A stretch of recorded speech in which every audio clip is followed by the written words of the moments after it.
Fabric Data Warehouse is the future of Azure data engineering. And this 3 hours long masterclass will cover Fabric fundamentals, data loading using pipelines, copy into versus CTAS, Delta Lake, visual query scripts, complex SQL views, stored procedures, semantic models, star schema versus snowflake schema, and much more. This video is focused solely on the data warehousing capabilities that is available in Microsoft Fabric, and everything is covered from scratch. So, if you want to secure your future in the Azure space, then this video is made for you. So let's get started with this amazing masterclass. So what's up my data fam? This video, Fabric Data Warehouse. First of all, let me clarify one thing. I know you would ask, hey, you have already uploaded one 9 hours long video on Microsoft Fabric.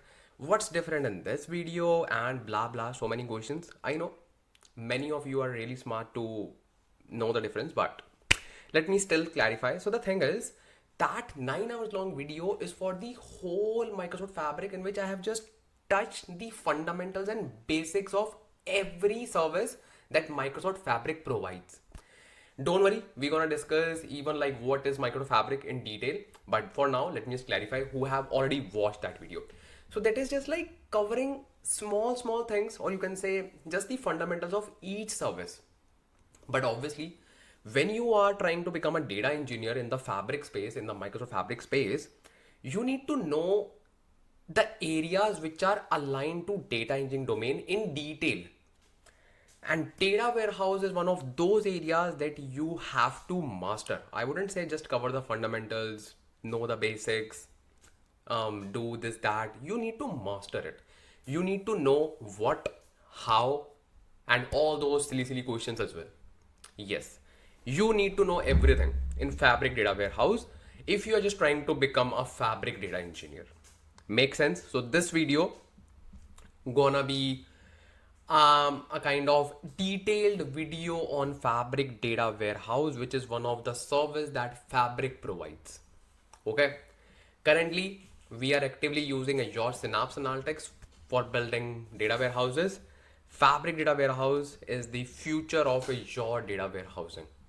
Okay, so in this particular video we're going to discuss Fabric Data Warehouse, and don't worry, this video doesn't require any kind of prerequisite because we're going to start from scratch. We will even discuss what is Microsoft Fabric. So if you have that question, hey bro, we do not even know what is Microsoft Fabric, so do not need to worry. We're gonna discuss everything in this video. So this video is for beginners. This video is for those who already know some of Fabric things, and this video is for those as well who are from different cloud platforms, but yes, they are data engineers. So obviously this video is for everyone. So just make sure you hit the subscribe button, just make sure you comment down on the video and just write like I have started this video, or this video is really helpful, something like that. Okay, and before starting this video, let me welcome some of our new members, or I will say latest or newest members. So Jyoti, Kuntal, and NW, TechNet, Prachi, Ahmed, Chiluka, TT, Manish, Rohit, Star, Villa, Floor. So welcome. These are our latest family members that have joined our channel.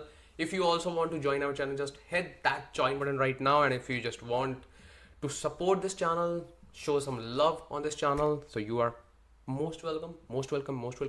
And I'm planning something for my family members as well, for my data family members, that I will do something special for them, because obviously they are supporting me, they are supporting this channel. So very soon announcements will be out. Okay, so now let's get started with this video, which is Microsoft Fabric Warehouse. And let's start with the basic question, like what is even like Microsoft Fabric?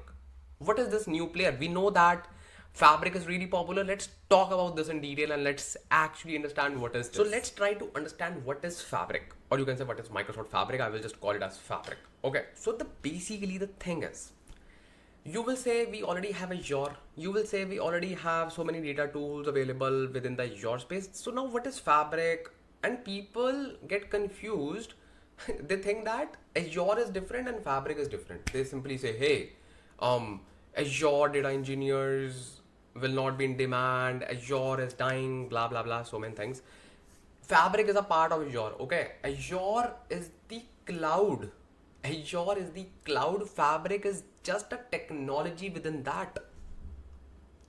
Make sense? A kind of resource within the Azure world, within the Azure network.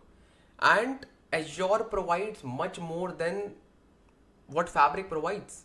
Okay, so Azure is like the parent and Fabric is just a child. Make sense? Fabric is your end-to-end solution for data domain. That's a fact.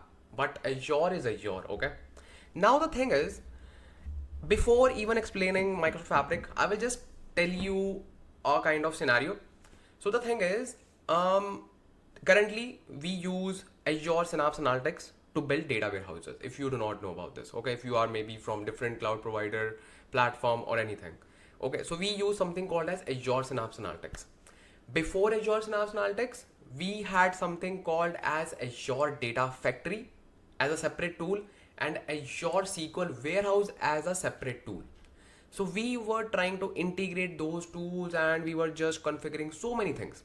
Azure, so that we need to integrate both the technologies. So what we did, we created, not we, Microsoft created a technology called Azure Synapse Analytics and they integrated Azure Data Factory and Azure SQL Warehouse and it becomes Azure Synapse Analytics. Make sense? So now you can just build your pipelines and you can build data warehouses within the Synapse Analytics itself. You do not need to configure Data Factory and SQL Warehouse. This is the story so far. Now we know that data domain is booming. In the data domain, we have data engineers, obviously. We have data analysts, obviously. We have data scientists, obviously. So they thought, what if we just integrate all these domains? Okay. Now they are even integrating Azure Synapse Analytics, Power BI, data science and DBAs as well. DBAs are like your database administrators, which like who are responsible to manage your databases, not data warehouses, databases. So they thought, let's integrate all the data domains. All the data domains. This is Microsoft Fabric. Now, if you just read what is written on the screen, it is written that Microsoft Fabric is a unified. Unified means you do not need to extensively integrate any technology. They are already unified. End-to-end analytics platform that aims to simplify data analytics for business by integrating various tools, services into single user-friendly experience. Make sense? That means everything under one hood. That's it. And it brings together technologies like Azure Data Factory, as I just told you, Synapse Analytics, not Synapse, Synapse Analytics, Power BI into a cohesive ecosystem. Actually, it brings a lot more than these services because these services are directly aligned to data engineers only, right? But it has integrated Power BI semantic models. Semantic, what is a semantic model? Just the Power BI data model. It has brought like your data science models, everything. It has just integrated pandas, PySpark, SQL, Spark SQL, everything. Your environment, clusters, everything. And the core technology that you need to master as a data engineer is data warehouse. Because at the end of the day, you will be building data warehouses. All those ETLs, all those PySpark notebooks, all those things make sense when you have a data warehouse ready so that it can be consumed by the downstream. Now, what is a downstream? Data analytics stream, or you can say data science stream, data scientist or data analyst. Simple. This is your Microsoft Fabric. So in Microsoft Fabric, we have so many technologies integrated. You do not need to master all. No. You are a data engineer. You will pick a set of tools from Microsoft Fabric. You are a data analyst. You will pick a set of tools from Microsoft Fabric. You are a data scientist. You will pick a set of tools. The advantage is now all these team members can work together integrated in an integrated manner, and they do not need to actually worry about, hey, how we will just integrate this service with that one, this service with that one. No, everyone can contribute in the same ecosystem. This is the agenda behind Microsoft Fabric. Make sense? And you need to master SQL warehouse, or you can say Fabric warehouse, because it is new. It is not like your traditional data warehouse where data is stored in the structured manner. No, it is totally different, and you will get to know why and what is Microsoft Fabric warehouse. So I hope now you have some idea. Now I will just take you to the Microsoft Fabric documentation page, because you will see that how it is working and what actually it is, and you will see some visuals which are really good to understand the concept. So this is the documentation page, and this is the very basic documentation, which is Fabric fundamentals documentation, what is Microsoft Fabric, and you can read the stuff which is written here obviously, and I will just show you the visual. This is really important. So you can see that within Microsoft Fabric we have something called as data factory. That means we have integrated Azure data factory here with the name called as data factory. Then we have data engineering. What is this? Basically whatever you perform using Spark, PySpark, this is your data engineering. That means whatever you will be performing using PySpark, Spark notebooks and everything, this is your go-to tab, which is data engineering. I have already created a detailed video on PySpark and those data engineering stuff available in Microsoft Fabric. You can just watch that video. I will just attach the video link with the in the description. You can just definitely watch that if you just need to master all the data engineering Spark, basically Spark elements within Fabric. Okay, now we need to master data warehouse. By the way, I have already created the video on Fabric data factory as well in detail. If you need to master data factory, and I wouldn't say if you need to master, you have to master, bro. You are a data engineer, you need to build ETL pipelines, so you have to master. So this video is also ready. Now it's the time to create the third one, and I would say the most important one, because you know ETLs, you know data engineering, Spark, everything. Now is the time to build data warehouses. Don't worry, even if you do not know data factory and data engineering, you can still continue with this video, because this is an independent entity of Fabric. But being a data engineer, I would recommend you to complete these two videos as well after completing this video. Okay, because then you will become a full stack data engineer. Make sense? Full stack software engineers were popular. Now full stack data engineers, I think, is the next thing that will be popular, because there are so many entities within data engineering. So you need to become a full stack data engineer. Okay, that's a new word that I have just invented. Let's make a hype of this word. Okay, now we do not need to cover data science, okay, real-time intelligence, Power BI, but I'm just showing you that we have everything integrated under the single hood called Microsoft Fabric. Make sense? And this is the game-changing thing, One Lake. Now what is One Lake? We'll just talk about it, don't worry. For now, let me just give you a hint. If you are from Azure or any cloud platform, we work with data lakes, right? So One Lake is like, it has integrated all the data lakes and it has become your super data lake. That means you do not need to create individual data lakes for every project. There'll be only one data lake. It is called One Lake. That's it. If you want to store any data, store it in One Lake. That's it. Just one destination. That's it. It removes so much of overhead, so it is really nice. Okay. Now Purview, if you are not aware, it is a data governance tool in Azure. I am also new to Purview. I have not used Purview because I'm not a data governance guy, but yes, I know a little bit of it. It helps to track lineage and all those things, but again, it is not directly related to data engineering, but yes, it is indirectly related to data engineering, and you can just explore if you just want to explore.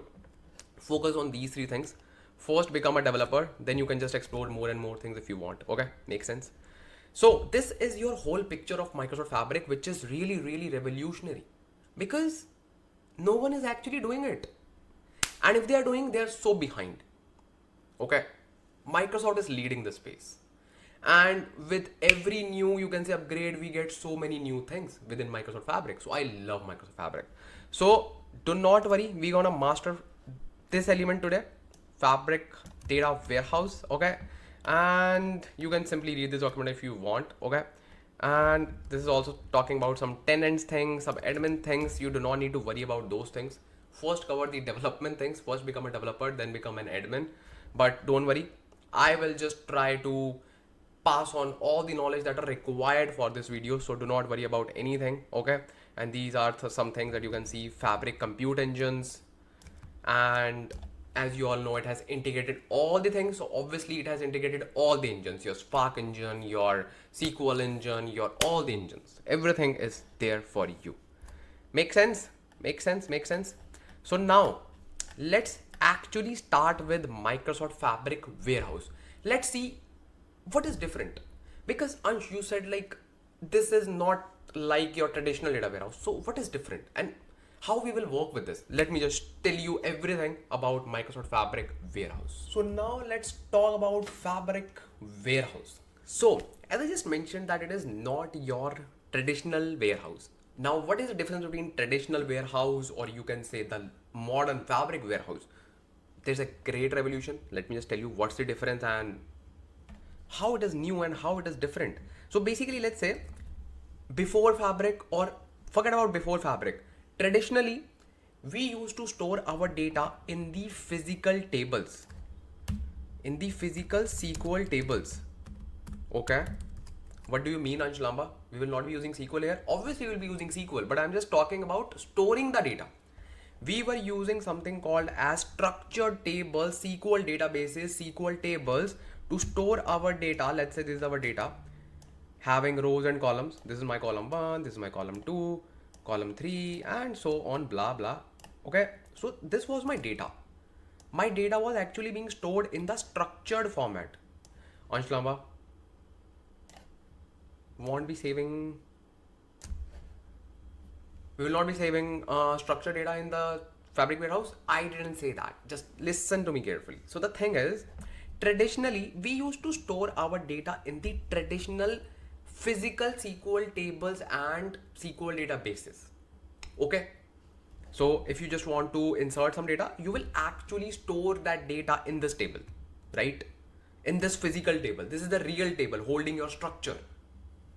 Make sense?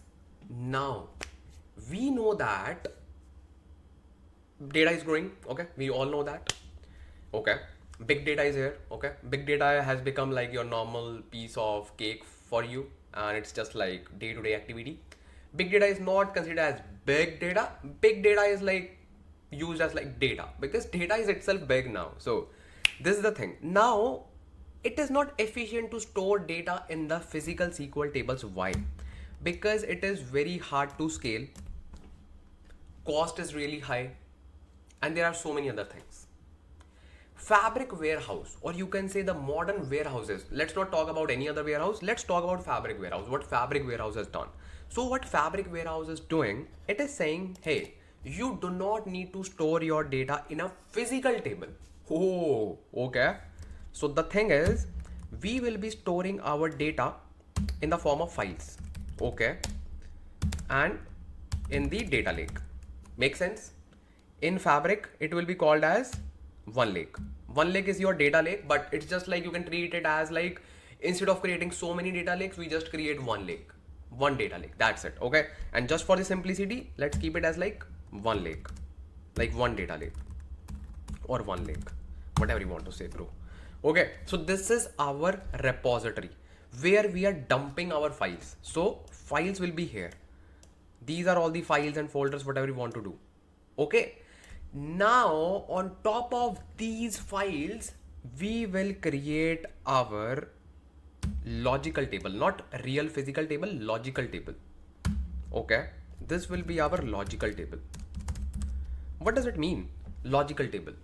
You can treat it as like it's not actually a table, but it is a kind of open table. What is open table now?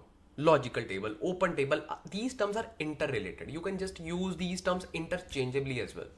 So the thing is, your data is sitting here, okay, in the form of files. Yes. Now we will create our table on top of these files. Oh. And here we will define the metadata. Here we will define metadata. Metadata can be your like column names, table names, all those things we need to register. Okay.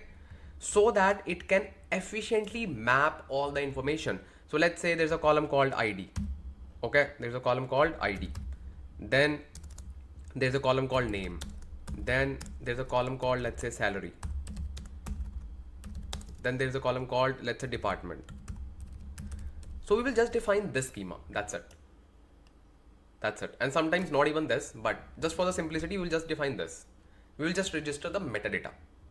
and we will simply grab the columns from the files and we'll simply map it with this table, and all the information will be going to the user. Let's say you are a user here.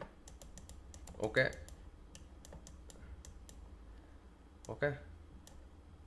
Let's say you are a user, and when you will query this table, when you will query this logical table, this table will automatically fetch the mapped column from the files. So you will like feel that you are querying a real table, physical table, but you are not.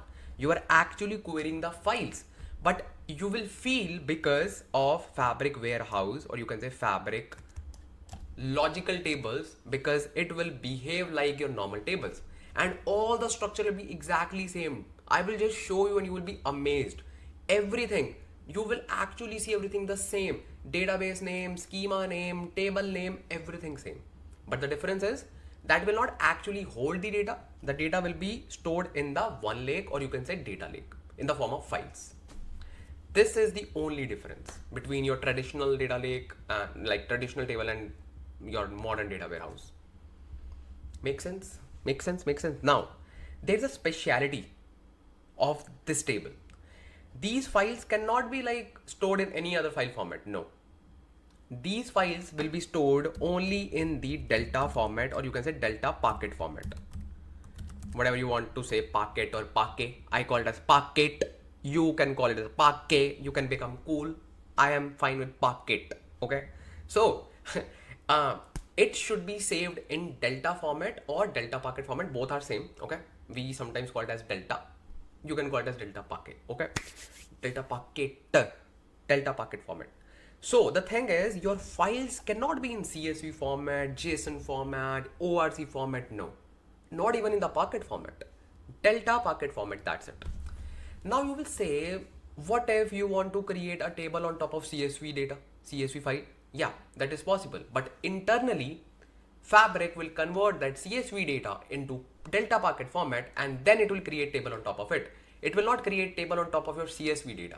And we will just see all these things. Do not need to worry. I'm just giving you a high level overview for now. Make sense?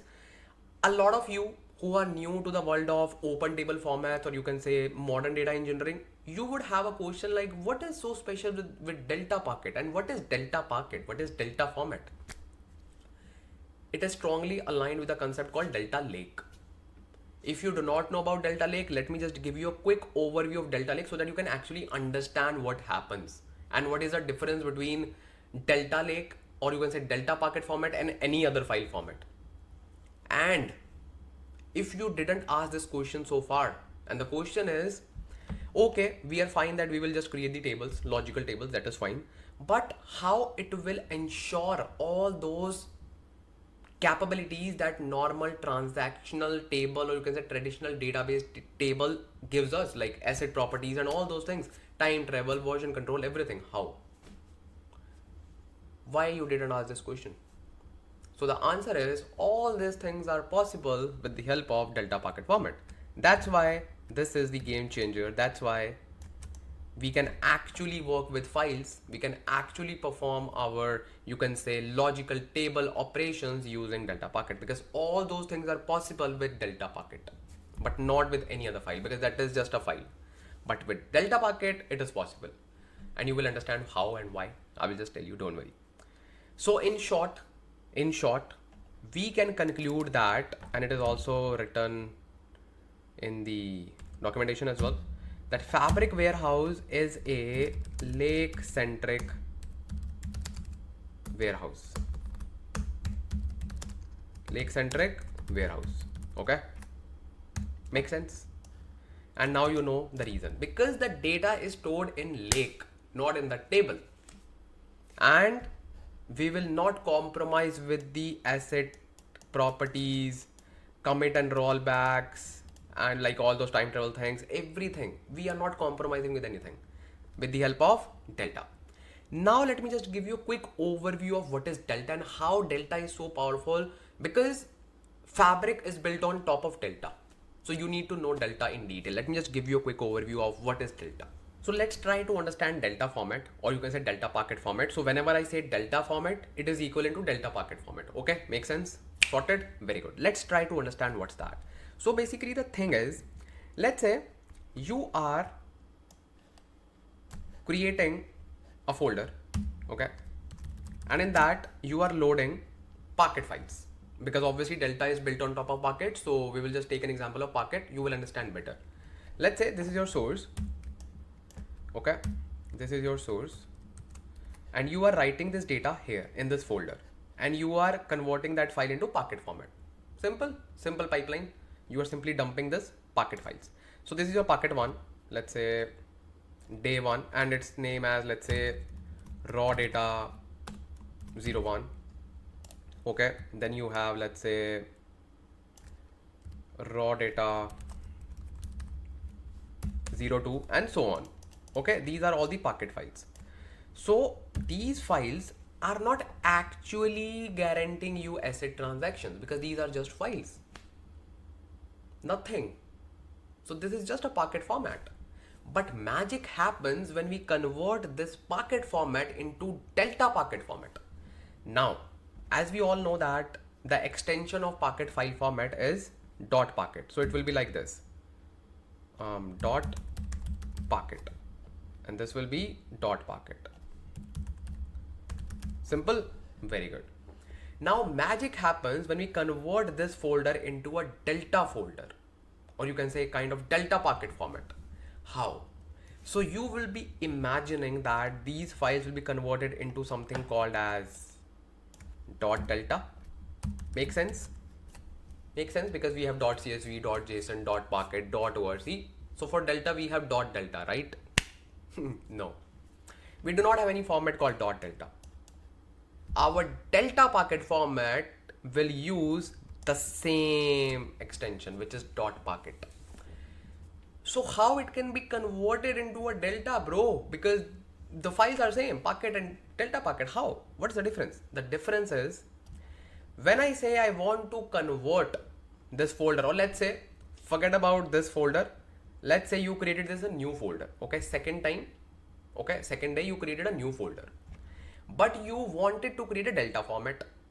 Perfect. So this is a delta folder now, and what will happen along with these files, there will be a small delta folder for you, or you can say delta log folder for you within this repository. It's called _delta_log. This is the folder that you will get for free along with these files. Wow, what's so magical in this folder, and why we get it if we do not create it? So this will be there if you say that you want to save your data in delta format. So what will happen? This is the game changing thing. This log folder, this transactional folder, whatever you want to say, this folder will keep the track of all these files, all the metadata, all the, you can say, operations that we are performing while we are adding the data, removing the files, everything, all the things will be stored in this particular folder. So if we want to say, hey, how it guarantees the asset transaction, the answer is through delta log. Hey, we want to perform time travel, how we can perform? With the help of delta log, because everything is stored in the form of JSON files within this folder. Yes, we get JSON files. I will just show you, don't worry. We get JSON files within this log, and each JSON file represents a kind of state of a table. Like, what is the current state of the table? What is the current version of the table? What is the metadata of the table? Everything is stored. So this is the game changing thing, and this is the delta format, or you can say delta Parquet format. We have other two popular open table formats as well, Apache Hudi and Apache Iceberg.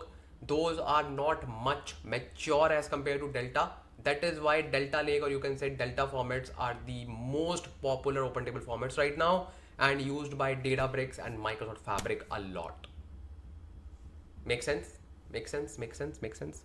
Now I hope your fundamentals are strong enough to actually see these things practically. So now let's create our first Azure account. This is a Fabric tutorial. Why Azure account? So the thing is, we will first create our Azure account, And once we create our Azure account, we will create a user, because in order to get the free Microsoft Fabric capacity, you should have a business email. So if you are working in an organization, you have a work email, you can use it directly, you can skip the Azure part. But if you do not have, you will first create our Azure account. Within that, we will create our business account, that is like your Entra account. Then we will simply use that to create our Fabric capacity. By the way, we will use Azure account to create data lake as well, because I will show you how you can migrate the data from Azure to Fabric. It will be a lot of fun. So without wasting any time, let's see how we can just do all those. Now, in order to create your first Azure account, or if you already have, that's great. If you do not have, you can simply go to Google and just type Azure free account. Just search and just land on this page, this one, create your free account or pay as you go. So now you can simply click on this button and just click on try Azure for free.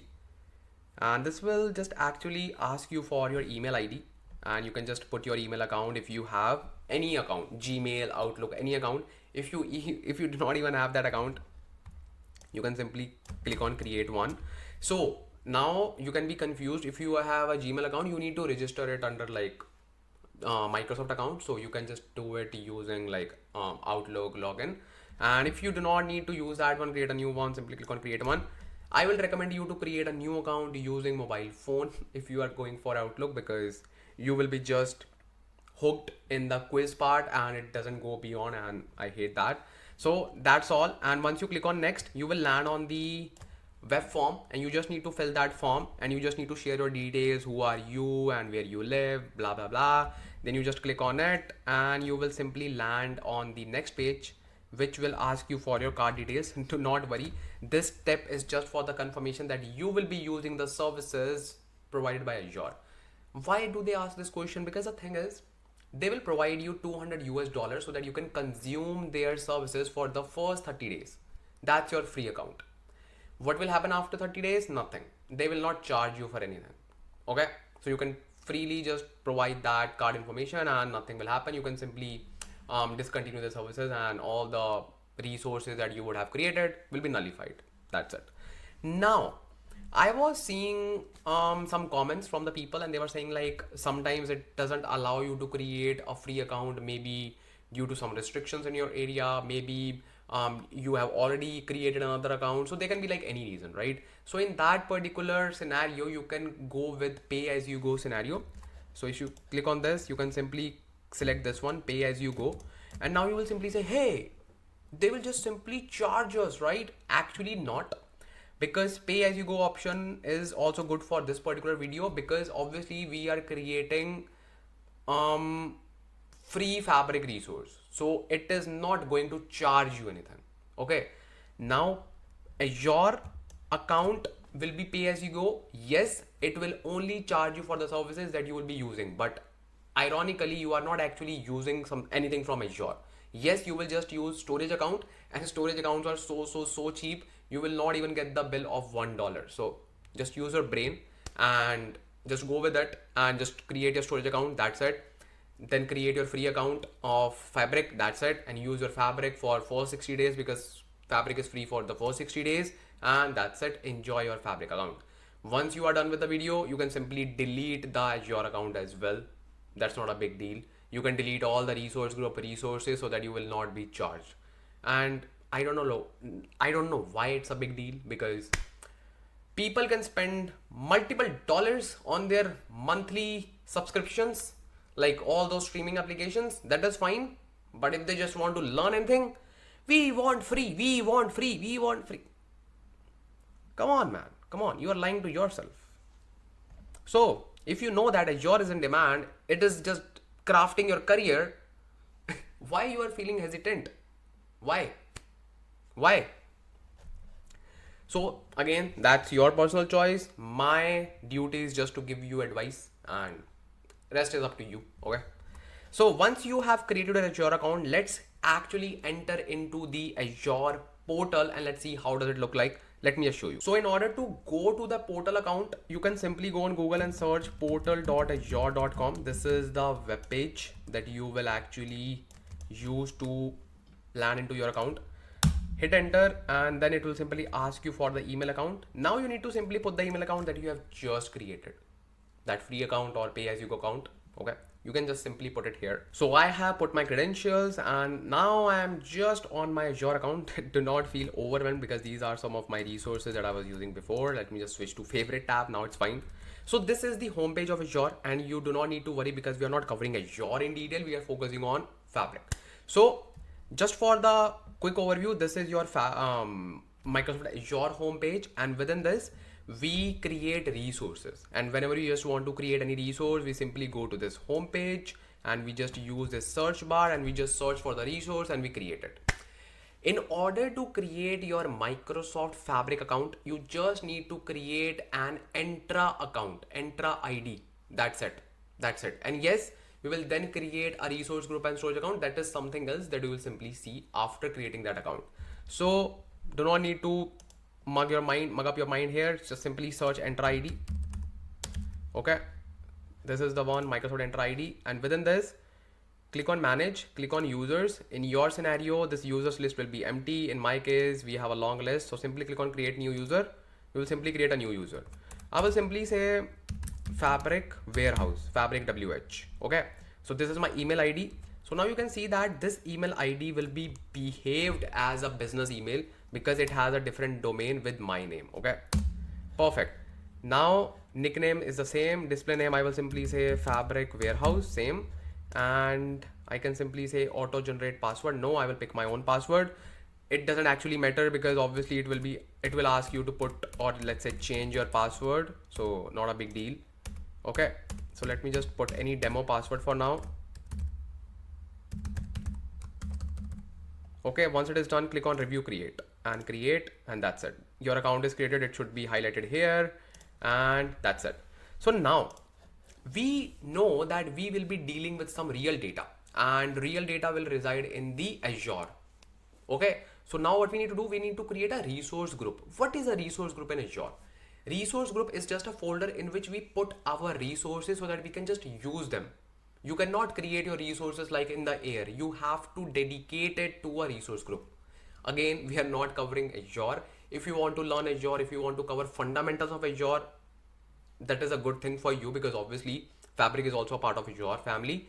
So I have already created a video on your Azure fundamentals as well, and I will just attach the link in the description as well for that video, and you can simply go there and check it out, and it will simply cover Azure fundamentals in just 2 to 3 hours and you will be good. Or I can even show you right now. Just go to Google, just search YouTube, just say Azure fundamentals, Ansh Lamba. Just put Ansh Lamba at the end and then you will see this video. Azure data fundamentals, because Azure is a wide technology. You need to learn only those things. You need to learn the basics of those things which are aligned with the data domain, or basically data engineering domain. So this video has covered all those things that you need to know. And obviously this is beginner friendly step-by-step guide. You can simply go there and check it out. Okay, check it out. And let me just show you those videos as well for data factory and data engineering that I was talking about for Fabric. If you click on this channel, just go to videos and just scroll down. You will see Fabric Data Factory full course. So this is your Fabric Data Factory that you can just watch after covering this video, after watching the whole video. Then you can simply go and check Fabric Data Engineer. This is your Fabric Data Engineering domain. Make sense? So just cover these two videos after completing this video. This video means this video. Make sense? Okay. So you are good now, I hope. So let's create a resource group quickly. So create resource group. I have so many, so ignore. Just create a resource group new, and I will simply say Fabric warehouse. Make sense? Region is Canada, Central is good. Review create, and that's it. Perfect. So our resource group is created. I can simply click on go to resource group, and this is my resource group currently empty, and it should be empty because we do not have anything. Now let's create a data lake within this. All these steps I'm repeating, all these steps are aligned to Azure. This has nothing to do with Fabric, but yes, these are required to show some real-time scenarios with Fabric. Okay, so you can simply copy and paste the thing that I'm doing right now. This is not aligned with Fabric. Okay, click on create. but you should understand what you are doing, right? You should understand. Just go to create and then it will open a marketplace for you. Simply search storage account. Storage account is something that we call it as a data lake. Okay, pick this one, storage account, and then click on create and simply create storage account. So this is the resource group. It has automatically filled that space. You need to pick storage account name, and I will simply say Fabric Warehouse Azure, because this is Azure data lake and we are using it for Fabric Warehouse. Good naming convention. Nice. Then primary services, Azure Blob Storage or data lake. Okay, redundancy, you can simply pick LRS because this is the cheapest option. Click on next. This step is very important. You need to enable this hierarchical namespace, otherwise you will not be able to use data lake. Okay, then click on review plus create, and that's it. We are not just going deep in the Azure concepts, so that is why simple, sorted and clear steps. That's it. So it will take, I think, a few seconds to deploy this, and once it is deployed, we're gonna start working on our Fabric trial capacity creation. So just a pro tip, sometimes in some regions Fabric capacity will not be available right away. You create your Azure account. Your Azure account should be old enough, let's say I think 60 to 90 days old, so that you can create a free Fabric capacity. In some areas this is a restriction, so you need to just bear with this. And if your Azure account is old, you do not need to worry, bro. So it is also completed. I can simply show you. Go to home, then simply search Fabric Warehouse. We are not clicking on this, don't worry, because this is a paid capacity. We need a free one. I just want to go to your resource group. Okay, and within this you should see your storage account. Perfect.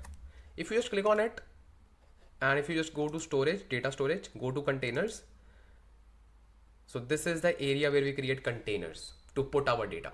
Let's say I will create my container, and I will simply say raw data.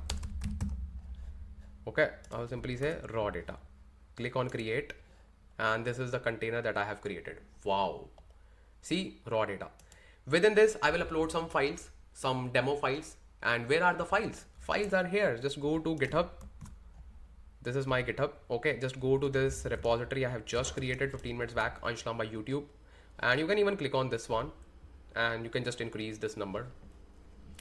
Yeah, just click on this repository, and within this you will see a folder called Fabric Warehouse, and within this you will see these three files: orders.parquet, products.parquet, regions.parquet. Yes, we're gonna work with Parquet file formats directly.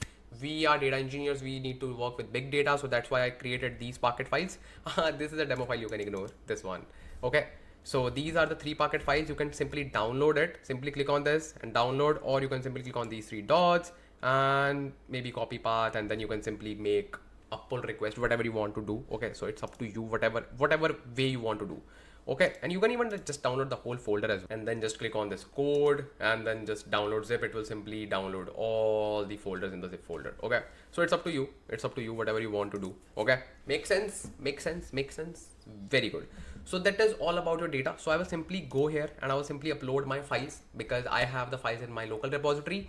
You can click on upload button and then click on browse files, and you can simply upload those three Parquet files from your local machine. Okay, make sense? I have uploaded all these three files and they look so good. And these are Parquet files. And now this was the work done for your Azure account. Why we just did this? So that you can actually work with the real-time scenarios. And let me just tell you, we're gonna work with these real-time scenarios in Fabric Warehouse. And once you understand these concepts, you can actually perform these scenarios with other cloud providers as well. So that is why it is really important. And obviously, this is Ansh Lamba's YouTube channel, so you will learn the real skills. Okay, so now what we want to do, we can simply go to a new tab and you will simply search app.fabric.microsoft.com. This is the URL, app.fabric.microsoft.com, or maybe app.microsoft. Let's see, let's try this one. Hit enter. No, this is not the one. So I think it was app.microsoft or Fabric. app.fabric.microsoft.com. It should be one. It should be the one. Let's hit enter. Yeah, it is the one. Maybe I just did a typo. So this is the link, app.fabric.microsoft.com, if you just want to create a free capacity. Now you will simply put your email ID here. Which email ID? Not the Azure email ID, the one that you created here in the Entra ID. Go to Entra, users, and then just search for that user. This is the user. You can simply copy this, copy to clipboard. Then it will simply ask you to put your password, and I can simply put my password, and then it will simply ask me to reset my password. So let me just do all those steps. Let's do it. And then to simply say current password, because whenever you create your account for the first time, it simply asks you to perform those things. Okay, so click on sign in, and it will simply take, I think, a few seconds to give you the capacity. And it is saying, yeah, so it will simply say, hey, you can simply secure your account using Microsoft Authenticator app, and you have to do it. Click on next, and it is a good way to secure your account as well. So it is saying start by signing the app, getting the app, next. And let me just complete all these steps and let me just get back to you. So I have logged into Microsoft Fabric with all those formalities, and here's my Fabric capacity. Wow, wow, wow. So good, so good. So instead of just clicking on start tool, just close this tab. And the first thing that we always see is the announcement. It is saying, join us at FabCon Vienna from September 15 to 18 for the Ultimate Fabric Power BI SQL AI community led learning event. Wow. Fabric, send me the invite. I will definitely come and join. Okay, so basically this is our home page, or this is the page that you will see whenever you will be landing on the Microsoft Fabric. Okay, makes sense. If you just click on workloads, because this is the core of it, it will simply say loading and add more workloads, and it will take some time. Okay, and these are all the workloads that you will be seeing. And just scroll down and you will see all these things. Okay, all these things: data engineering, data factory, data science, data warehouse, database, blah, blah, blah. Simply go to home. Okay, just go to home tab, because this tab is important.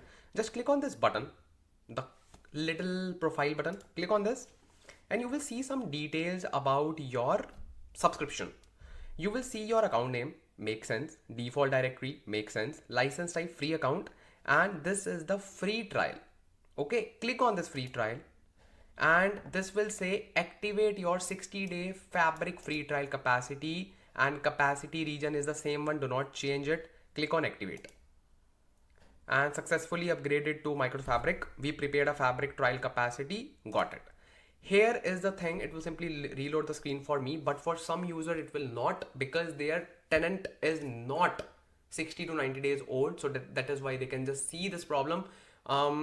It's a new update. So the thing is, your Azure account needs to be 60 to 90 days old. If it is not, I would recommend you to just use a student email account to get started with this Fabric capacity, or organization email account. So you need to just use an organization account if your Azure account is not 60 to 90 days old. Okay, and obviously if you are trying to become a data engineer, you should just learn how you can just resolve this.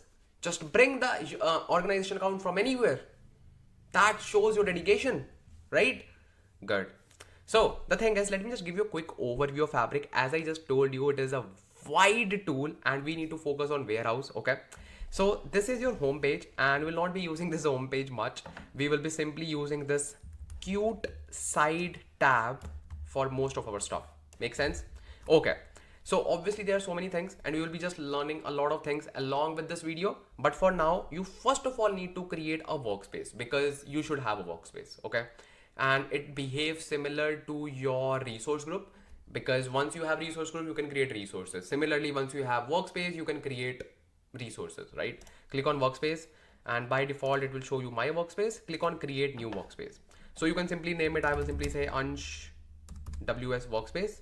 I will simply say dev just for fun. Okay, and then domain, we do not need to assign a domain. What is this? Assign to a domain, optional. So the thing is, we can even group our workspaces to a domain. Okay, and if we have domain, we will simply see it. If we do not have, it's fine.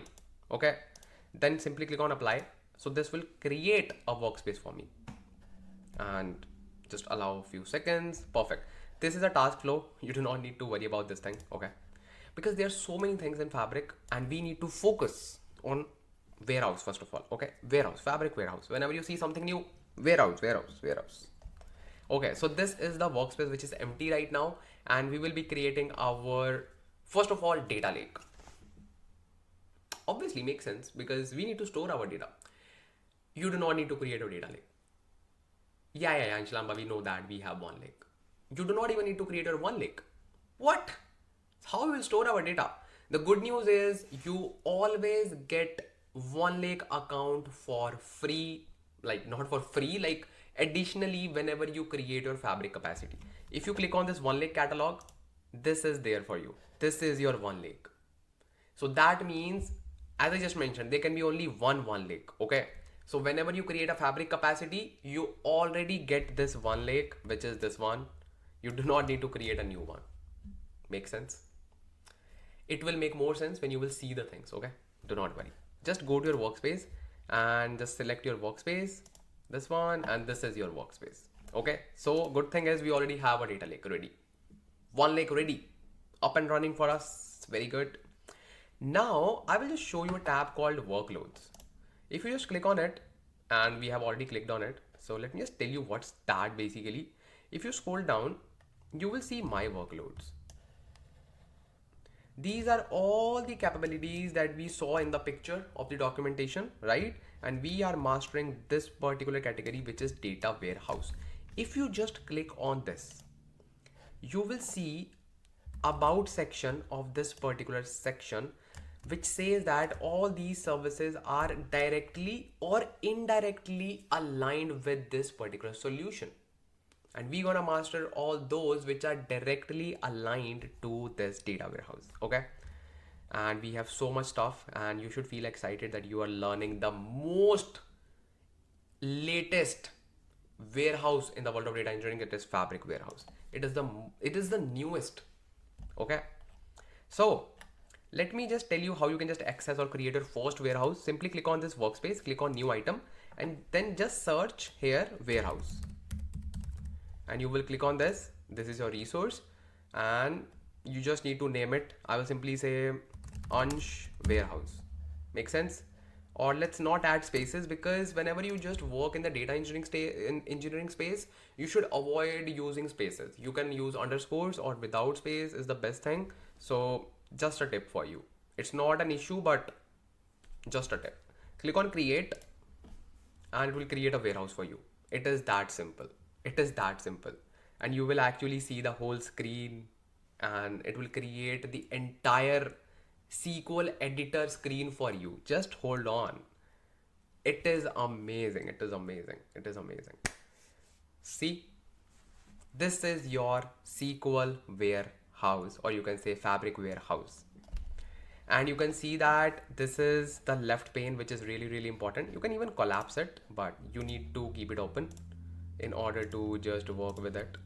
Okay, so these are all the warehouses listed here. For now, we just have one warehouse. That's why we are seeing Ansh warehouse. That's it. We have some default schemas and some default security objects. If I click on schemas, I should see DBO and information and sys. As we all know that these are the default schema. DBO is for just like your tables. Sys is just for like your metadata collection for tables. These are the queries. For now, we do not have any queries. Expand it. You will see nothing. Shared queries, this is nothing. By the way, what is the difference between my queries and shared queries? What is this?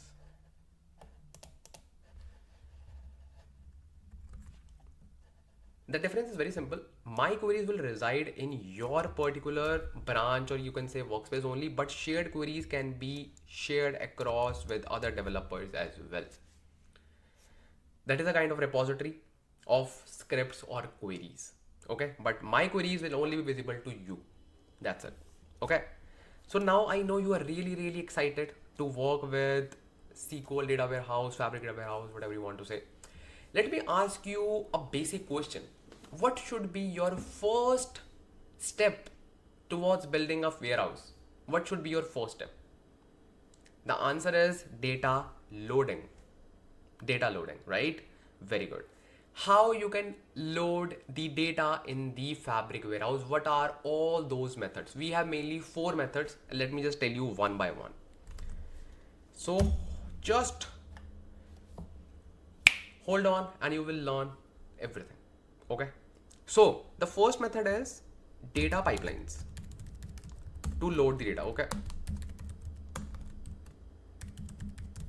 So data pipelines help us to load the data, and we just perform data loading step in the pipelines itself, and we can choose the destination as data warehouse.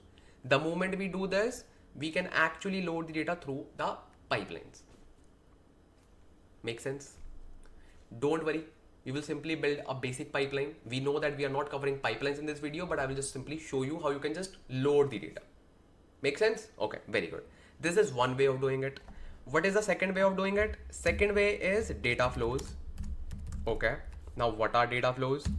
Data flows are similar to data pipelines, and data flows, you can say, are actually the ETL pipelines, but data flows are like lightweight pipelines in which we do not process large amount of data. Okay, and we are not like doing heavy lifting using data flows, but yes, we are just performing some transformations along the way. So if you just want to do heavy lifting, pick data pipelines. If you want to process less amount of data but with transformations, pick data flows. So both are, you can say, similar to ETL pipelines. So I can even categorize it in the one category called ETL or pipelines. Okay, so this is one way of doing it. What is the next way of doing it? Next way of doing it is using copy into command. Copy into command is very powerful. You can directly copy the data sitting in the data lake inside and outside of Fabric. For now, I think copy into command is not performant with one lake, but yeah, it is very performant with ADLS, because obviously in the real world scenario you will be pulling the data and migrating data from the Azure. So that is why this functionality is live for Azure data lake. So you can simply copy the data into your table using any file format, and it will be converted into Delta Packet automatically. That is why I loaded the data in the Azure data lake, and I will show you how you can just load that data using copy into. Okay, this is the other way of doing it. What is the final and best way that I personally like a lot? It is CTAS, which is similar to, you can say, polybase. So what you will do in this, not even like exactly polybase, but a kind of, do not use those terms, Ansh, just explain us. So basically the thing is, you can simply query the data. This is equivalent to create table as select. So I will simply create my table and I will say as select statement. I can simply apply select statement on any table, any object. Even I can use Openrowset function, anything. And I can simply create my table. This is also called as cross database or data warehouse querying. You can even query another data warehouse. Wow. We will see all these things, but just a high level overview for you. Okay, so these are all the methods that we have to load the data. Okay, make sense? So first of all, we gonna see the copy into command, how you can just load the data using copy into. Okay, and just to show you, let me just go to my data lake. This is my data lake, Fabric WH Azure. Okay, if I go to containers, and this is my container, and these are my Parquet files. Okay, so we gonna load orders.parquet file using copy into. Okay, using copy into, because we'll be using one by one all the things, so it will be fun. So let's load orders.parquet file into Fabric warehouse using copy into command. Okay, let me show you how you can just do that. So how we can just do that? First of all, you need to simply click on this new SQL query drop down and simply click on new SQL query. What is new visual query? We'll talk about it. What is new SQL query notebook? We will talk about it. For now, simply click on new SQL query. So this is your query, and you can even just write anything that you write in SQL. Let's say I want to write something like this. Select one. This is a basic SQL query. See, you will see the result one. So this is just a basic query, right? Just a basic query. So you can write anything here. You will see the results here, messages here, and exactly same as you would see in MS SQL Server, PostgreSQL, MySQL, all those famous SQL workbenches. Exactly the same. Make sense? Make sense? Make sense? Very good. So now what we need to do? What do we need to do? We need to do something, data loading. But even before loading the data, we should see the data, right? Just to have the, you can say, understanding of the data. You can say just to see the schema of the data, everything, right? So let's first of all perform Openrowset function. Openrowset function. And if you're familiar with Synapse, you should know about Openrowset function. If you are not familiar with Synapse, let me just tell you what is Openrowset function. Basically, Openrowset function is a very powerful function that allows you to read the data. Let's say you have a data in the data lake, okay, in the file format, and this Openrowset function is performed with all the file formats: Parquet, CSV, JSON, ORC, your Delta, everything. You can actually perform this read operation on the files and it will return the data in the structured format. Wow. In the structured structured format. This is a powerful function. So as we know that our data is sitting in the Azure in the Parquet format.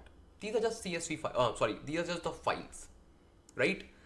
We can apply Openrowset function and we will get a structured table output. Let me just show you how powerful it is, and I will just show you the errors as well that you will see while running this thing. So let me say select asterisk from Openrowset. Oh, we have OpenJSON as well. Wow, nice. I think they have newly added in Fabric. We just had Openrowset function in Synapse and we used to work with all the file formats. I think they have just introduced OpenJSON and they have star as well. I think this is special and this is newly added. This is gonna be really nice. Okay, let me say Openrowset. Okay, and then you simply need to type something called as bulk. In the bulk, you need to provide the URL location. Now, from where you will get the URL location? Let me just tell you. You will simply go to Azure, right click on the file and go to properties and grab this URL. This is your URL. Okay, just put it here. Just put it here and that's it. Okay, that's it.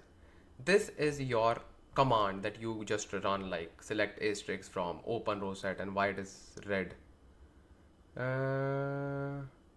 Okay, let me just give query. Why do we need to just give query or anything? You can just give any alias. That's not a big deal. That's not a big deal. And I can just even show you the Openrowset function that we have in Azure, not even like in your Fabric. So just search Openrowset and you will land on the documentation. So this is Openrowset T-SQL function. This is just like normal function that we have like here in SQL Server as well. Okay, so this is Openrowset function and we write something like this: Openrowset bulk and then everything, and then format if we have like format file or anything, path and data source. There's like so many configurations that we can do. Usually we just pick format, that's it. Let's say bulk and format equals to Parquet, that's it. So we can also provide it here, but I think Parquet, this is smart enough to pick it, but still we can just give it. Let's say format equals Parquet. Okay, makes sense. Let me just try to run it and you will see some errors. And obviously, let me just tell you what is that error. So it is saying this cannot be opened because it does not exist or it is used by any other process. What is that? What is that? Tell me one thing, that you are using Fabric. Yes, with this account. Okay. And data is sitting here in the data lake. Okay. Did you provide any kind of authority to this user to read this data? No. So you should do it first. Okay. So how you can just do that? You will simply go to your user and copy the username. And I think you have already copied it, so it's fine. Just go to your Azure, click on access control. Okay. And I will recommend you to go to the container level, like in the first level, then go to access control, because this way user will have access to all the containers. Go to access control, add role assignment, and then from here you need to simply pick the role, and the role name is storage blob data contributor. Yeah, this is the one. This is the one. Pick this, go to next, and then select members and select that user. And I can simply search Fabric WH. Yeah, click on select, and that's it. Review plus assign. It will assign the authority to that user to read the data from this particular storage account, because obviously Azure is secured, right? So now if you just, obviously you should just allow at least 2 to 3 minutes. Yeah, I think you should allow at least some time so that it can actually read that. Okay, so just hold on for 2 to 3 minutes and then you can just work. And if we see any other error, we can just simply so after 2 minutes, I simply ran it, and you can see I haven't changed anything. We still have those red marks, and those are just warnings. Simply run it, and I can see my data. Wow, wow, wow. So now you should understand why access controls are so important, because you as a data engineer need to take care of all those permissions, all those things, and you need to actually understand how you are accessing the data.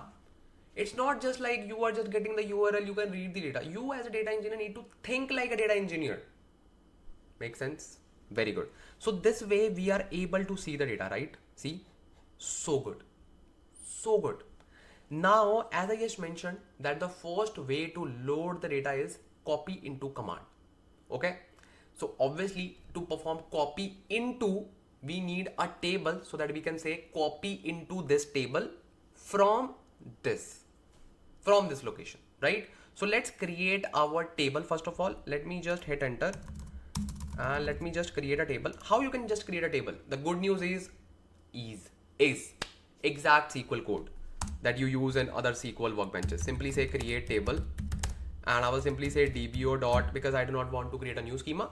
Dbo schema is perfect. Dbo dot, let's say orders. Okay, orders. Then I will simply say DDL schema. I will simply say order ID, and I know it is varchar. Okay. Then I have customer ID, same varchar. Oops. Right. Then we have product ID, varchar.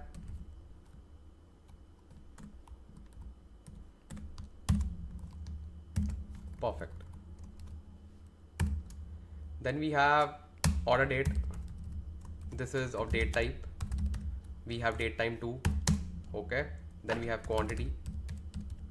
We have integer. We have total amount.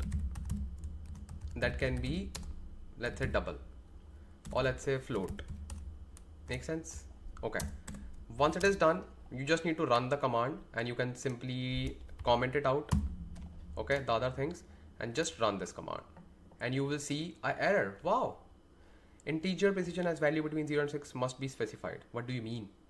What do you mean? Okay. I think the data type is bigger, so I can simply say decimal. Okay. And in decimal, I can simply say, let's say 16.2. And this as well, 16.2. I can also use numeric. But it's fine. Let's try this one and let's see if we have errors. Yeah, integer precision value between 0 and 6 must be specified. What do you want, bro? What do you want? Let's try to reread this data. Let's see the exact schema. Okay, let's try to reread this data. Let's select this and click run. And let's see what it is saying. It is saying with integer, okay, quantity, maybe some records are corrupted, maybe it can happen. Kunal penned roadmap to become, oh nice, good job bro. So just for the simplicity, what we can do, we can simply convert it into varchar, but I do not want to actually convert it. And this is one of those reasons that I do not actually like to use copy into command. I prefer using CTAS, and I will just show you as well the power of CTAS. But obviously we need to just see and tackle the errors that we have. So it is saying, it is fine, it is integer, okay, makes sense. It is float, data type, float, and this is data type integer. What does it want? I will just stick to integer, and let's try to write integer full and then float. Let's see if it works. Let's see. An integer value must, a precision value must between 0 and 6. What do you want, bro? What do you want? Let's see this error on the Google. What do you want? Oh, it is for date time. We thought like it is for integer. Okay. Date time to fractional seconds. Oh, makes sense. I thought it was for integer. I was like, why it is giving errors for integer? But it is for date time too. And what we can do? Okay. I can pick datetime 2 as another datetime, or let's say another method, another data type for date. Let's say date, just date. Let's run this. Oh yeah, perfect. It was the issue. We thought like integer is the issue. So our table is created. Let's try to query this table. And this is the very difficult question. What should we see in this table? What should we see in this table? The answer is only the schema, only the column names. That's it. Let's confirm this. See, everything is empty. But now we will fill this table with the command called copy into. How? I will just show you. And the command looks like this. Let me just say copy into command. Okay, this is a better way to organize your notebook or scripts like this. Okay, then I'll simply say, let's have some space first of all. Copy into, okay, and then table name, dbo.orders, and then you simply need to write from, and then you simply need to write the URL. That's it. And you can even read about copy into command from the documentation as well. So I will just show you copy into in Fabric, so that you will be familiar with the documentation as well meanwhile when you are performing these things. So see, first of all, we need to create a new table. They are creating another table. We are creating different table. But this command is same. You need to simply perform copy into like this. And you simply need to provide the URL from this. And then at the end, you need to simply say what file format is it. That's it. Make sense? File type equals to Packet. That's it. Now I will just perform the same step here. I will simply say from URL, and we already have this URL. I will copy and paste it here, and I will simply say with and file type equals Packet, right? Perfect. That's it. Let's try to perform this. And perfect. It is done. It has successfully copied all the data, and you will see the magic. Just run this command one more time, and your data is loaded from Azure cloud to your Fabric One Lake in just few seconds. See, all the data is here, all the data. Wow. And do you know what? This table is your logical table. What is the original data type?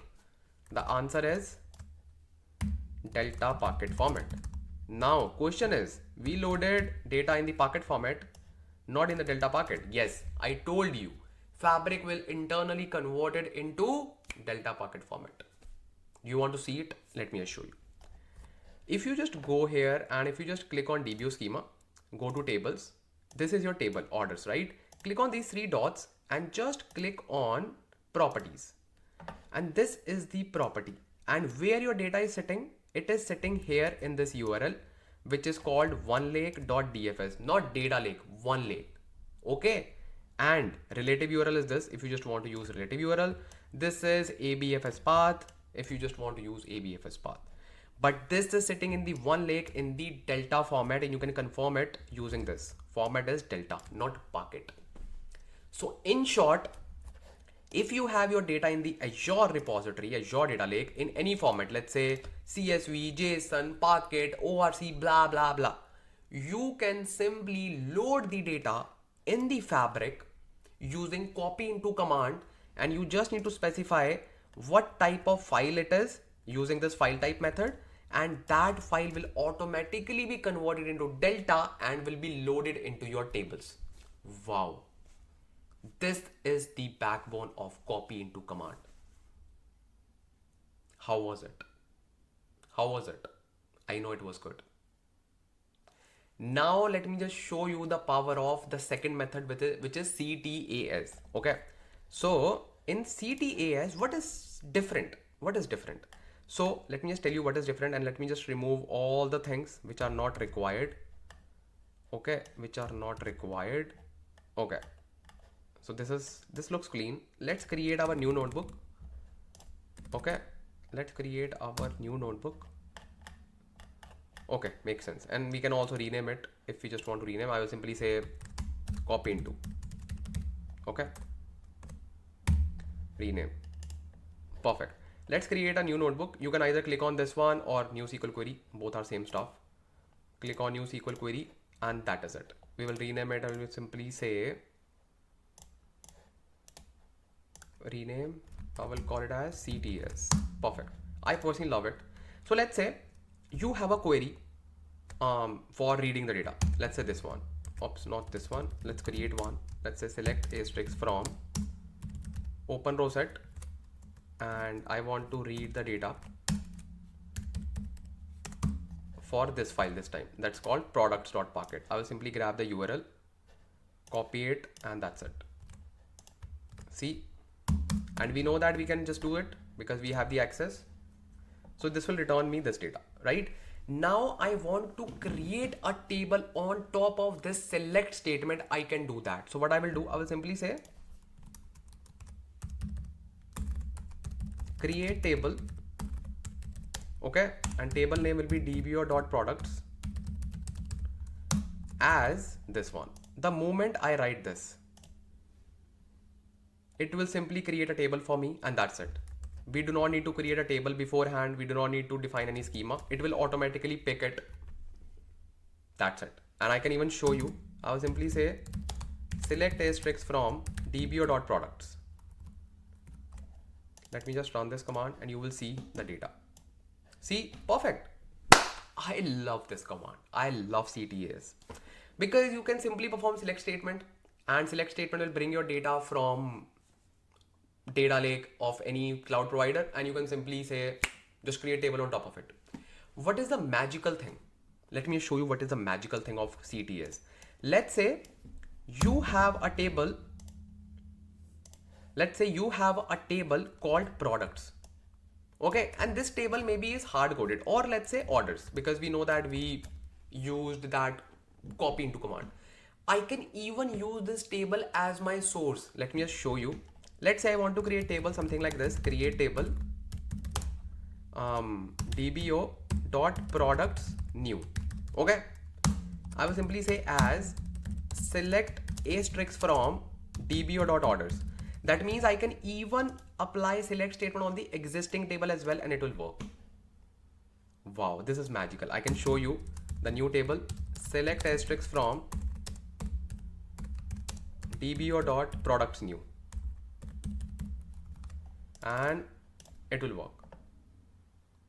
See, wow, wow, wow, wow. But there's one catch. For now, I know it will be improved in the future. So let's say I want to apply Openrowset function on top of Azure. I can do that, right? I have just validated this.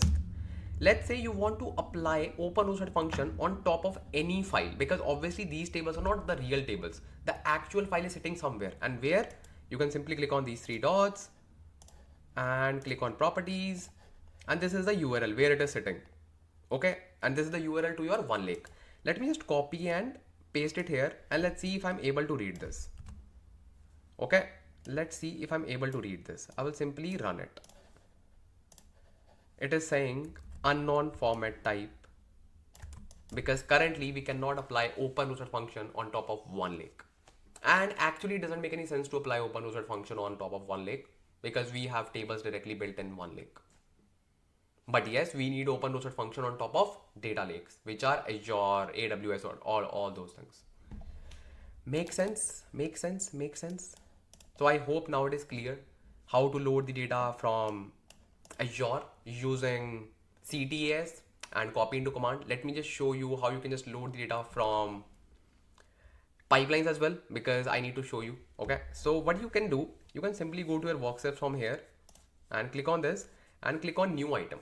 Okay, and here you can simply say data pipeline. It will be at the top, or you can even search. Click on data pipeline. Data pipelines and data flows are same. We will simply see it through data pipeline because concept is same. Simply pick it and it will create a data pipeline for you. Okay, and let's say pipeline 1 because we do not need to keep a fancy name for it. It is pretty much simple. And let me just, where's my charger? Yeah, let me just put my laptop's charger, otherwise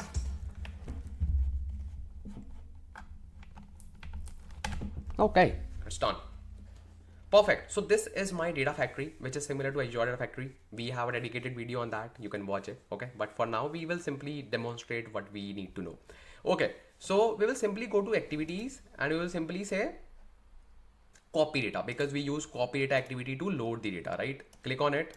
And this is my activity. I just need to define the source. Okay. So we know that whenever we just want to load any data, we need to define a linked service in Azure. If you are not familiar with Azure, we create something called as linked service. Linked service is basically the connection. Okay, and here we need to define the connection.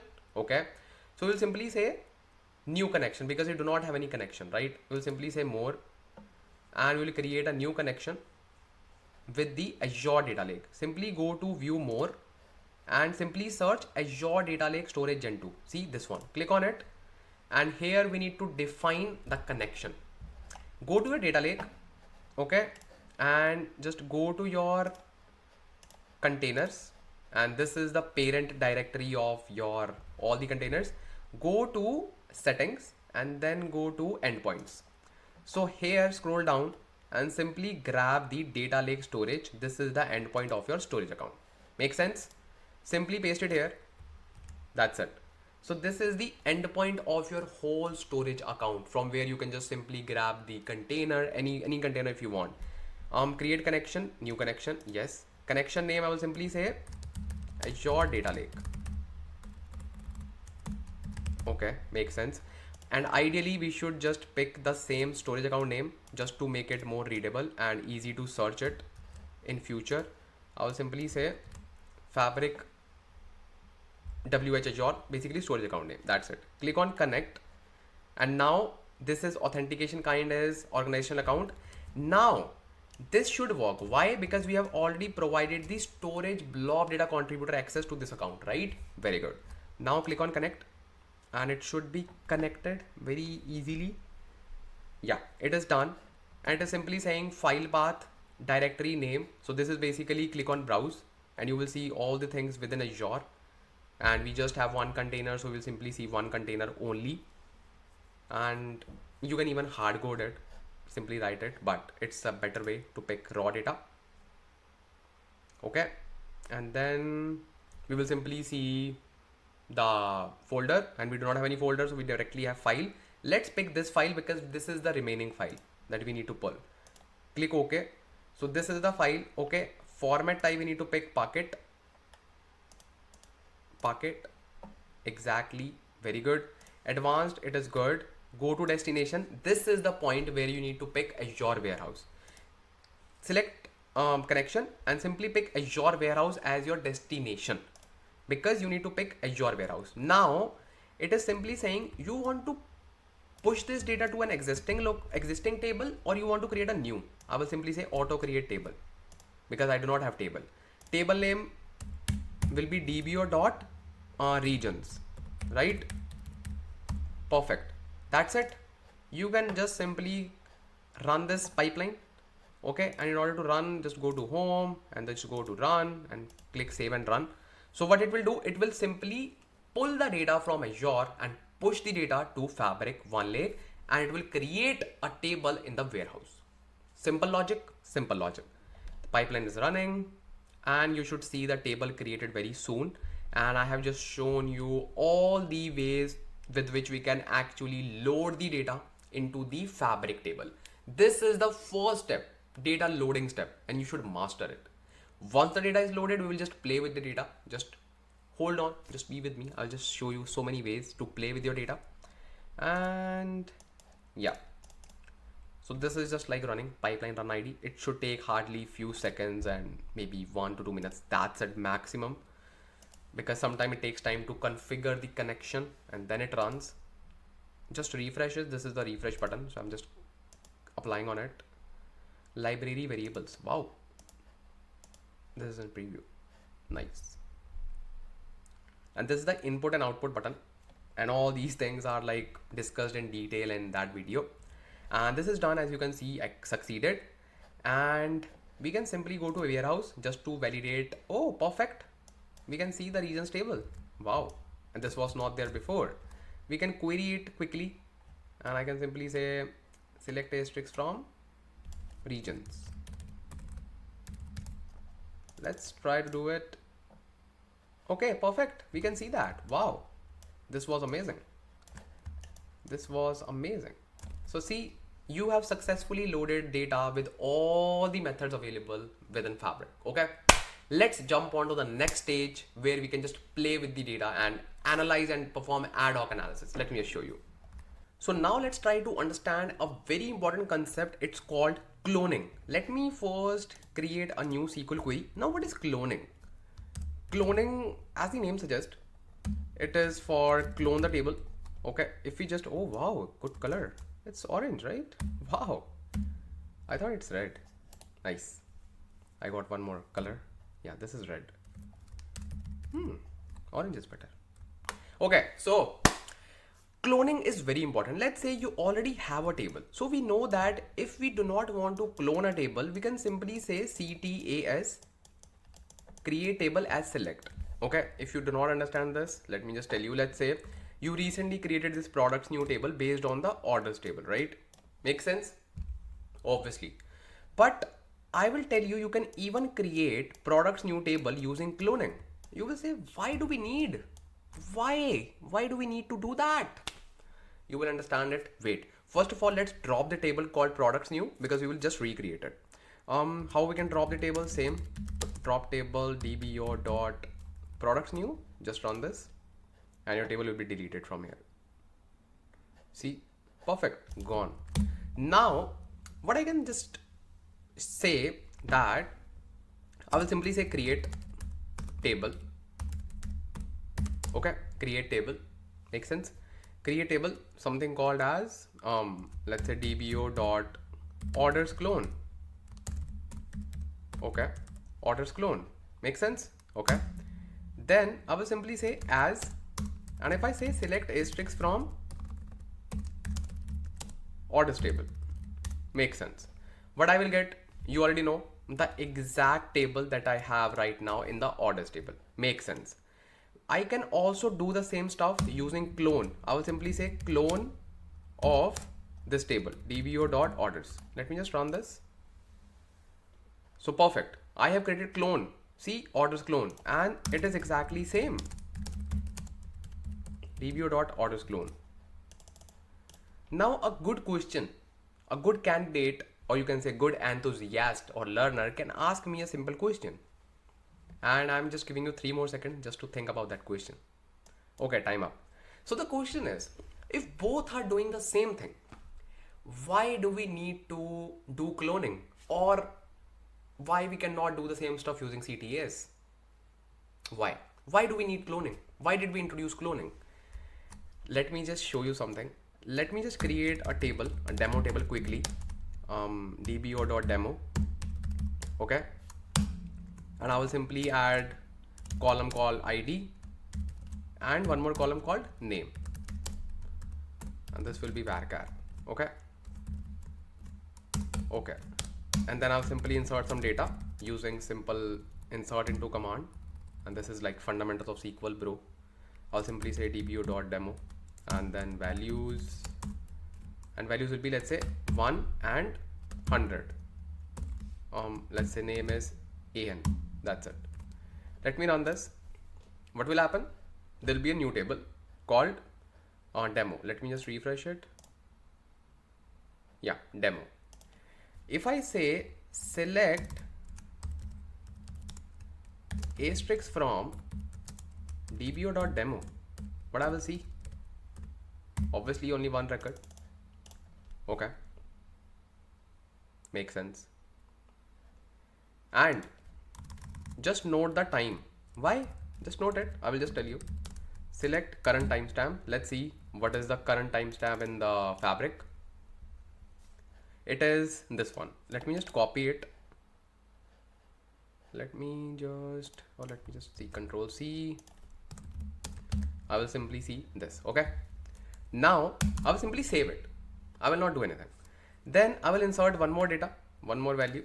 It's called 2, and then let's say AB. Okay. Perfect. Now if I just query this table, I should see 2 records. Ansh, Lamba, these are so basic stuff. Why are you just telling us? Because this is your ground level knowledge. Now let's say I want to create a table of this. I want to create another table on top of this. I have 2 options, CTEs and clone. Let me just first of all run CTEs. I will simply say create table, new table, which is demo dupe, which is duplicate, as select asterisk from dbo.demo. Okay, what it will do, it will simply create the table called demo dupe, and I can simply see it. Makes sense. And I will get exact replica of that table. What if I want to create a table but of the specific version of the demo table? What do I mean? You know that in this table we first had only one record, and till this timestamp we just had one record. Then after this timestamp we inserted one more record. Make sense? Let's say I want to create the replica of the table of this particular version till this particular version. Oh, okay. Till this particular version. That means I do not need any changes that are happened after that. I just need to create a table before this timestamp. So here comes the concept called cloning. Cloning gives us that ability. I can simply say create table, okay, then dbo.demo clone as clone of dbo demo, and then comes the concept called timestamp as of. I can just show you the documentation as well.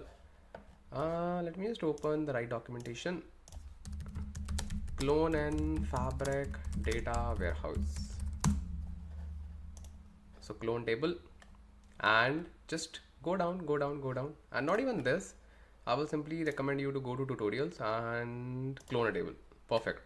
Here you will see that, let's say you are creating the table without any kind of timestamp. This is equivalent to CTEs. That's it. But magic starts here when you simply need to create a table at a specific timestamp. So it is saying to create a table as clone of past in time, the query editor paste the following code to replace the existing statements, and the code will definitely create the table having specific version which is in the past. You can simply say clone of this at this timestamp. That's it. Let me just show you the magic. I will simply pick this timestamp, okay, and I will simply pick the timestamp, and I will simply say at this timestamp. Okay, let me just create it, and let me just try to query the clone table. Select asterisk from dbo.demo clone, and I will see just one record. Why? Because till this timestamp my table didn't have the second record. This is the power of cloning. One thing to note, you can only go back in time for 30 days. That's it, not more than that, because it will just save the logs of that table for 30 days. And you can even verify this. See, you should replace the timestamp with a past date that is within 30 days of today. But after that date and time in coordinator UTC that you completed the ingest data tutorial, blah, blah, blah, blah. So that means you can just go till 30 days, but still it is very powerful. You can actually see what was the state of the table yesterday. Let's say today you know that you got some corrupted records from the source. You want to create a replica or clone of that table before that timestamp. That's it. This is so powerful. This is so powerful. Wow. And you do not need to actually skip so many versions. You can simply define the timestamp. Till this timestamp, I want my table. That's it. This is the power of cloning. Let me just tell you the other amazing thing that we have in data warehouse. So I will first of all rename it. Okay. And I will simply say cloning. Clone. Perfect. Let's create a new query. And I will simply show you time travel. Time travel? Yes. That means you can go back in time. So as we know that this demo table inserted data in multiple iterations, right? And we also have that particular timestamp. So let's say you are not performing any cloning. You just want to query the data and you just need to see like how data was looking before that timestamp and after that timestamp. Make sense? So you can perform time travel even within the select statement as well using timestamp, or you can say time travel features available. So I will simply say select asterisk from dbo.demo, and then I'll simply add one option, and then you can simply say for timestamp, and then you can simply put the timestamp here, and I will simply grab the timestamp from here, which is this one, for timestamp, and then just put here timestamp, and then simply run it. I think, no, wait. I think as of, perfect.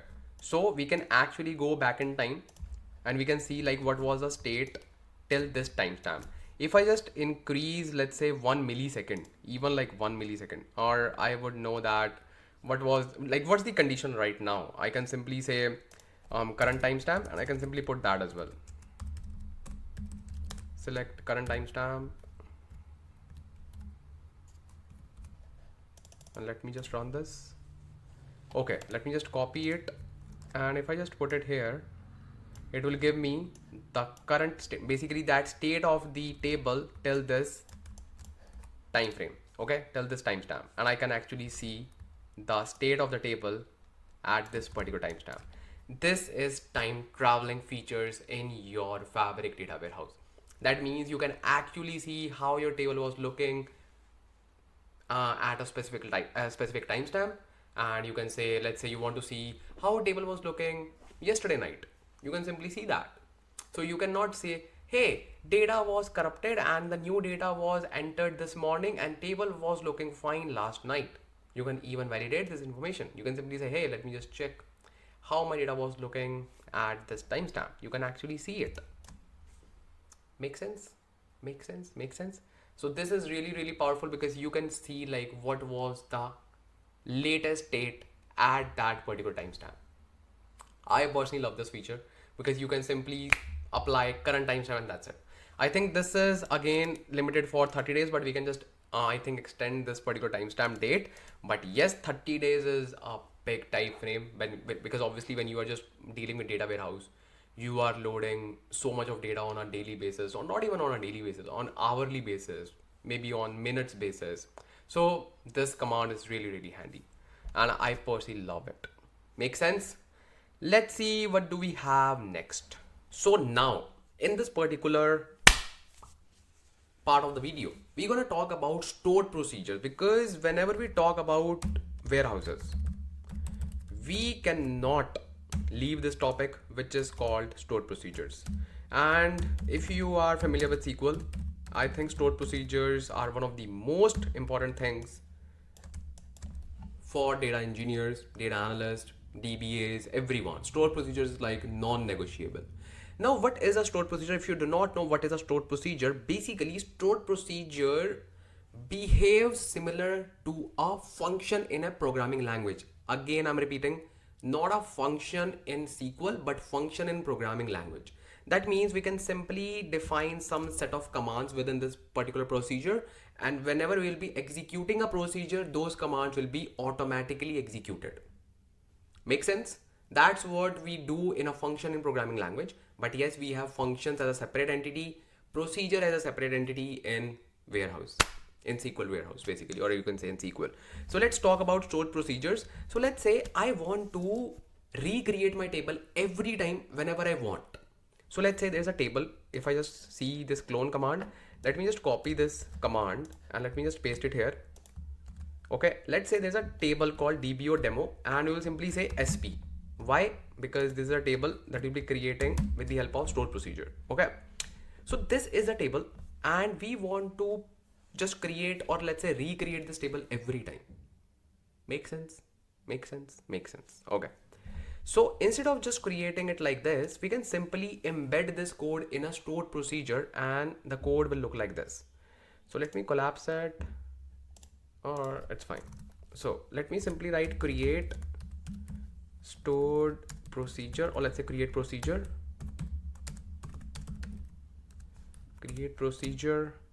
and procedure name dbo dot, let's say any procedure. I will simply say sp demo. Okay, then you simply need to say begin, or obviously as. So the thing is, T-SQL has a different syntax for stored procedure, MySQL has a different syntax, PostgreSQL has a different syntax. So you do not actually need to worry about the syntax, because once you know the working, you can simply grab the syntax from the documentation or from the any, you can say, browser. But yes, you should know the concept. So here we simply write begin, then we simply say end as well, and whatever we just put within this begin and end statement will be, you can say, running whenever we just call this stored procedure. Okay, so we can simply add as, and then let's say I want to embed this particular statement within this. Make sense? Let me just indent it. Perfect.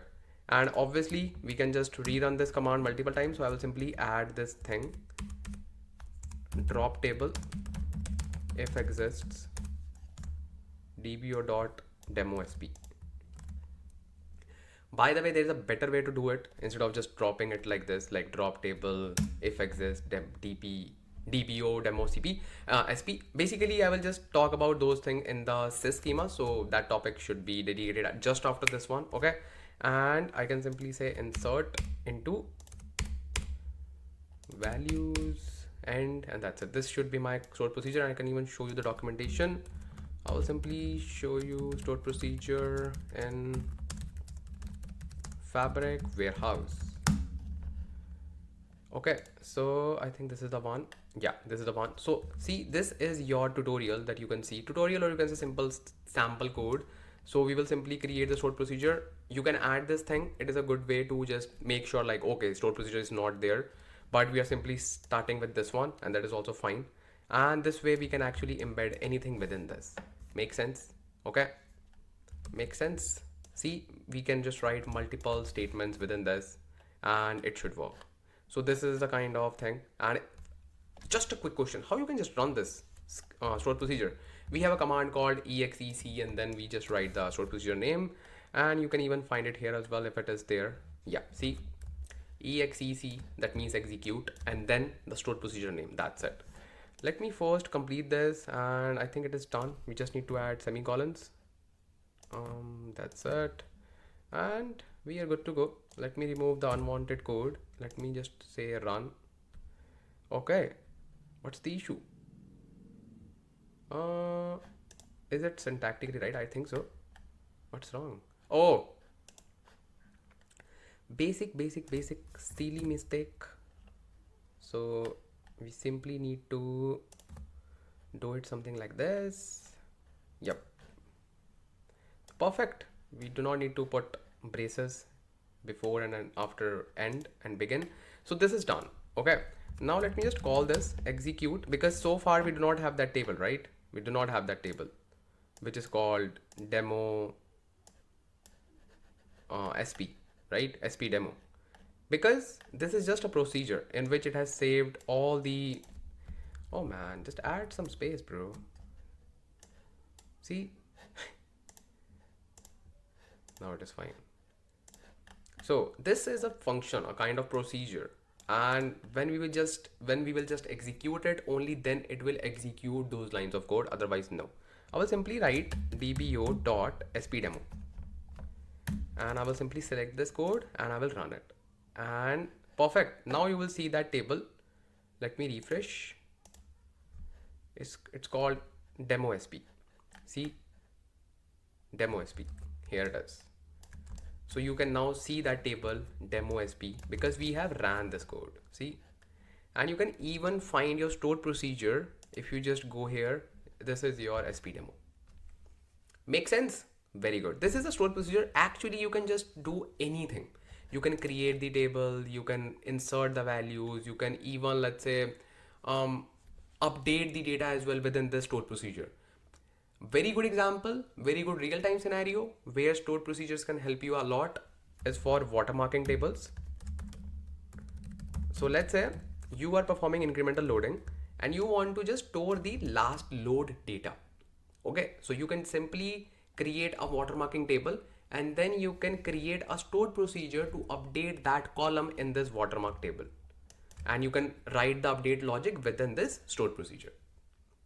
Make sense? Good. So this is the way we store our watermarking dates, watermarking data within the watermarking tables, and we update it using stored procedures. Make sense? Good. Now, let me just rename it first of all. Now, I will show you how you can efficiently use this powerful view, because you will be thinking, hey, what is the use of this? Do we actually use it? We use it a lot. Let me just show you how you can efficiently use this. Let me create a new SQL and let me just first of all close all the scripts. I want space. I love space. So I will simply say new SQL query. Okay. And let's rename it as sys. This is a very powerful schema that we get by default. And if you just expand it, you will see a lot of views for you. Even stored procedures, but views are more important. Let me just show you. So here you will see all the views. All the views. What are these views? These are dynamic views which hold the data for your tables, your schema, your all the things. Here you will see a view called tables because it is very important, and one view for schema. Let's verify if we have here, because we have it in Synapse, so it makes sense it should be here as well. So just scroll down. Oh, where's my charger? So actually there was a power outage here in my area for I think 30 to 40 minutes, and I was like, what's wrong? Yeah, so let's scroll down and you should see something called as, first of all, schemas. Yes, we have schemas, and if I just expand it, I will see all the schemas here. See, name, principal ID. So basically this is just a view in which we have a column called name in which we will see our all the schemas. Don't worry, I will just show you. Okay, then we should also see a view for tables. Where's table? Yeah, perfect, tables. And in this we will have a column called name in which we will have that particular information for table name. See, name. Now in the real world, in the production scenarios, you cannot write it like this. Let's say create table. Okay, let me just show you an example. Let's say you are creating a table, create a table, and then let's say dbo dot sys table. Okay, and then you can simply say id int. Let's say just have like one column. Okay, let's say you can run this, right? Exactly. Let me run this. Okay, let me rerun this, because in production scenarios you would be rerunning your scripts, right? It will throw me an error, obviously, because it will say, hey, this table already exists, bro. Now one good thing is you can simply say drop table if exists and this dbo style. Okay, you can do this. Yes, it will work. The better way to manage this is you can simply say, and this is again very useful when you are just performing table creation in respective to schemas as well. So what you can do, you can simply say if exists. Okay, if exists, and what exists, select asterisk from sys dot schemas, okay, sys dot schemas join sys dot tables, and I will simply add alias S for schemas and T for tables on. Obviously there will be a joining key which is schema ID, so we will be having s dot schema ID column. Do we have schema ID or table ID? So even before performing this join, let me just show you what do we have here in this particular views. So I'll simply say select asterisk from sys dot schemas. Okay, let's see what do we have here. So we have name, that means we have all the schema names, okay, DBO, and schema ID is this one. That means we have the schema ID. That's it. That's what we want. What do we have in tables? In tables, we have table name, obviously, and we have schema ID as well. So what we want to do, we will simply apply a join between schema, which is sys. So sys dot schemas, which is a view, equals sys dot tables, which is another view, and the joining key will be schema ID because that is common between both. So when we will apply this, what will happen? What will happen? So it will simply give you the data, because the scenario is there can be multiple schemas, right? There can be so many schemas. They can be, let's say, schema DBO, they can be raw, enriched, gold, so many schemas. So we cannot say, hey, just create table if table doesn't exist, which is called orders. Because let's say you have orders table in DBO, but you are trying to create orders table in a different schema called enriched, ENR, or gold, GOLD. In that scenario, you cannot say, hey, this table doesn't exist. In that scenario, we need to match the orders table with the schema name equals to this. If it exists, then only create the table, otherwise do not create it. So we'll simply say if exist, or you can say if not exist, because if it doesn't exist, only then we need to create the table. We will simply say T on s dot schema ID equals T dot schema ID. Okay, now we will simply say where T dot name equals your table name that you're trying to create. In my scenario, it can be, let's say, sys table. Okay, and s dot name, the schema in which you are trying to create. For now, it will look like a little complex, but the moment you understand the importance of this in production scenarios, you will be like, this is your go-to tool and go-to code. Trust me. S dot name equals the schema in which you're trying to create, let's say DBO. So let me first show you when I just run this statement only. Okay, let me show you the result. It will simply apply a join, and it will simply say, hey, you have a DBO name called this, basically schema name called this, and you have the table name as well.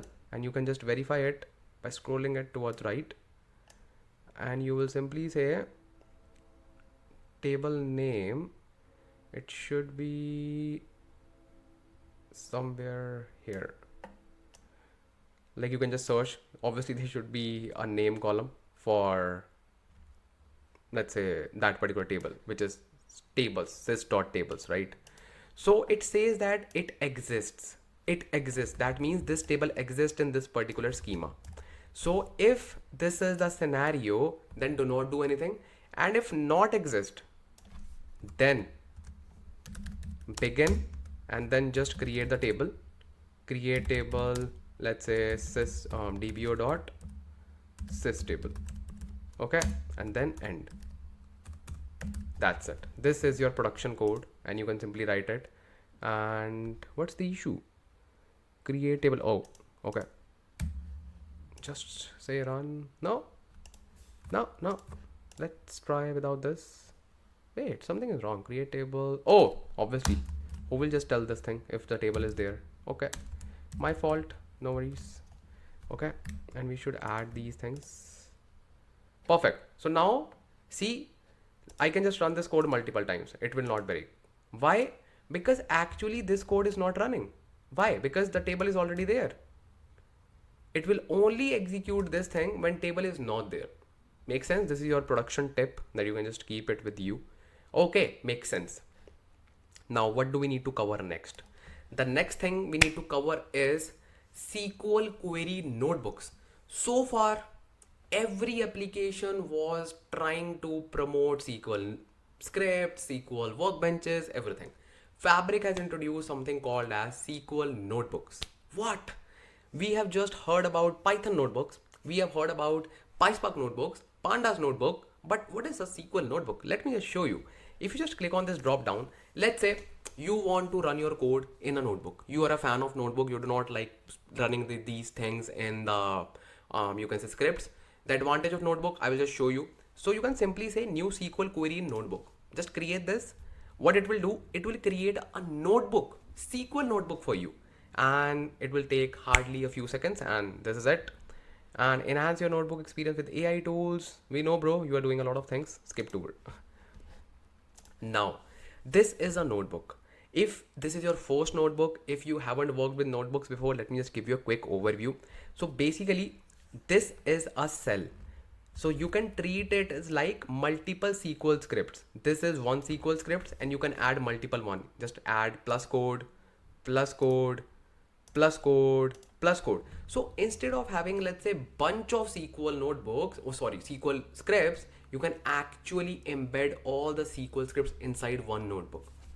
You will say, Ansh Lamba, we can also do those things. Let's say colon and then add the code in the rest of the space and then just do the same thing. Yes, you can, but it doesn't promote readability. Whereas in the form of notebook, it promotes readability because every cell is independent. Every cell shows something like this, that this is this code, this is this code, this is this code, and it makes sense. And the most important thing, you can even add markdowns. You can write description, title using markdown command. Let's say this. So I want to add a heading. I will simply go to this drop down. I will simply say heading 1. I will say, and even I will just make this heading bold so you can just perform those HTML things. Okay. So you will simply say demo table query. Okay. Now if you just want to run the cell, shift just click on a run drop down, or you can simply say shift plus enter. So this is your cell, just hit shift enter on your keyboard, and that's the way we all do it. Otherwise you can simply run from here as well, see, but shift and enter is the best thing. Now you can simply write your code. Simple. I can even bring the code for you if you want. I can simply go back and just grab anything. So let's say this thing, I can even bring this thing here and I will paste it here, and you will see you can run this code. You don't trust me? Let me show you. Let me hit shift enter and it will do the same stuff. See, it has run the things. You can even query the things. Let's say I want to add another markdown. I will simply say querying data. Okay, I will simply say select asterisk from dbo.demo. See, I am even getting the recommendations from those tables. Let's say this one, run it. You will see the output here. See, wow, that's amazing. That's amazing. And all those things are on your left hand side, which is pretty much same. And this is your engine, okay, which is attached to it. And this is your language that you can confirm you're using T-SQL. In Notebook, we use a lot of languages, but it is only available when you pick the right engine. So this is the language, okay. You can pick so many different languages, but if you pick PySpark, you cannot pick T-SQL, okay. Obviously makes sense because this is a SQL notebook, not a PySpark notebook. So this way, if you like to perform analysis, instead of performing analysis on your SQL scripts, you can use Notebook to perform analysis. And you want to see one more thing? It's an amazing thing. Okay, what's that? Let's say you want to build some visualization within the Notebook using your SQL data. You can do it. Let me just query some good data. Let's say orders. Let me run this. Okay, and it will just show me the data. Now this is a table view, right? I can even click on plus new chart and see it has just recommended me a chart, and obviously everything is written here, description of the chart and everything. You can even edit it if you want. Okay, you can click on start editing, and now you have a lot of things. What title you want to give. On x-axis you have quantity, on y-axis you have quantity. Whatever you want to do, you can do a lot of things. So it's up to you. It's like sky is the limit. You can just be so much creative. So that's all. And it doesn't mean that your table is gone. Table is there, bro. See? And you can even store charts within the notebooks. I recommend using SQL notebooks when you want to perform analysis. Okay? When you want to perform analysis. Because it doesn't make any sense to write multiple analysis, multiple codes within a single script. Because you cannot see the output of each code, each block. Yes, you can highlight that code, and then run it. Yes, you can do it, but it doesn't make any sense. You should run those blocks independently, right? And that's where SQL Notebooks comes into the picture. I love it. And trust me, the more you will work with SQL Notebooks, you will learn it. You will learn it and love it as well. Make sense? I hope it makes sense. Okay, let's see what do we have. Very important concept, and that makes the life of data analysts really, really easy. And I would say not even data analysts, data engineers, and I would say data scientists, and I would say every Fabric user. Why? What's so special in this? So the thing is, I know SQL is very important. I know SQL should be like used by everyone working in the data domain, but sometimes maybe a person doesn't know SQL, or person is not well versed with like complex transformations in SQL. Sometimes person knows SQL, person knows everything, but he doesn't or she doesn't need like want to write SQL due to any reason. I don't know what. Or maybe like there can be like so many scenarios, right? So Fabric allows you to write SQL queries without writing SQL queries. So it will write the SQL query for you. You will say, okay, there will be a copilot, we will simply give the prompts, it will simply write the query, but that is not efficient. That is not something that we can trust. Bro, shut up. Because the thing is, you do not need to go to any copilot. You do not need to go to any kind of LLM. No. You will perform the transformations using drag and drop, and that drag and drop will be converted into a SQL query. That means it is accurate. Let me just show you. So your SQL world is converted into drag and drop thing, and this is really cool. Let me just show you, and let me just check if my mic is working. Okay, because I don't want to re-record every time, because it happened with me a lot of time. Okay, so let's go back to our SQL warehouse. Okay, and let's close this SQL scripts. Let's create a new one. And this is our new visual query.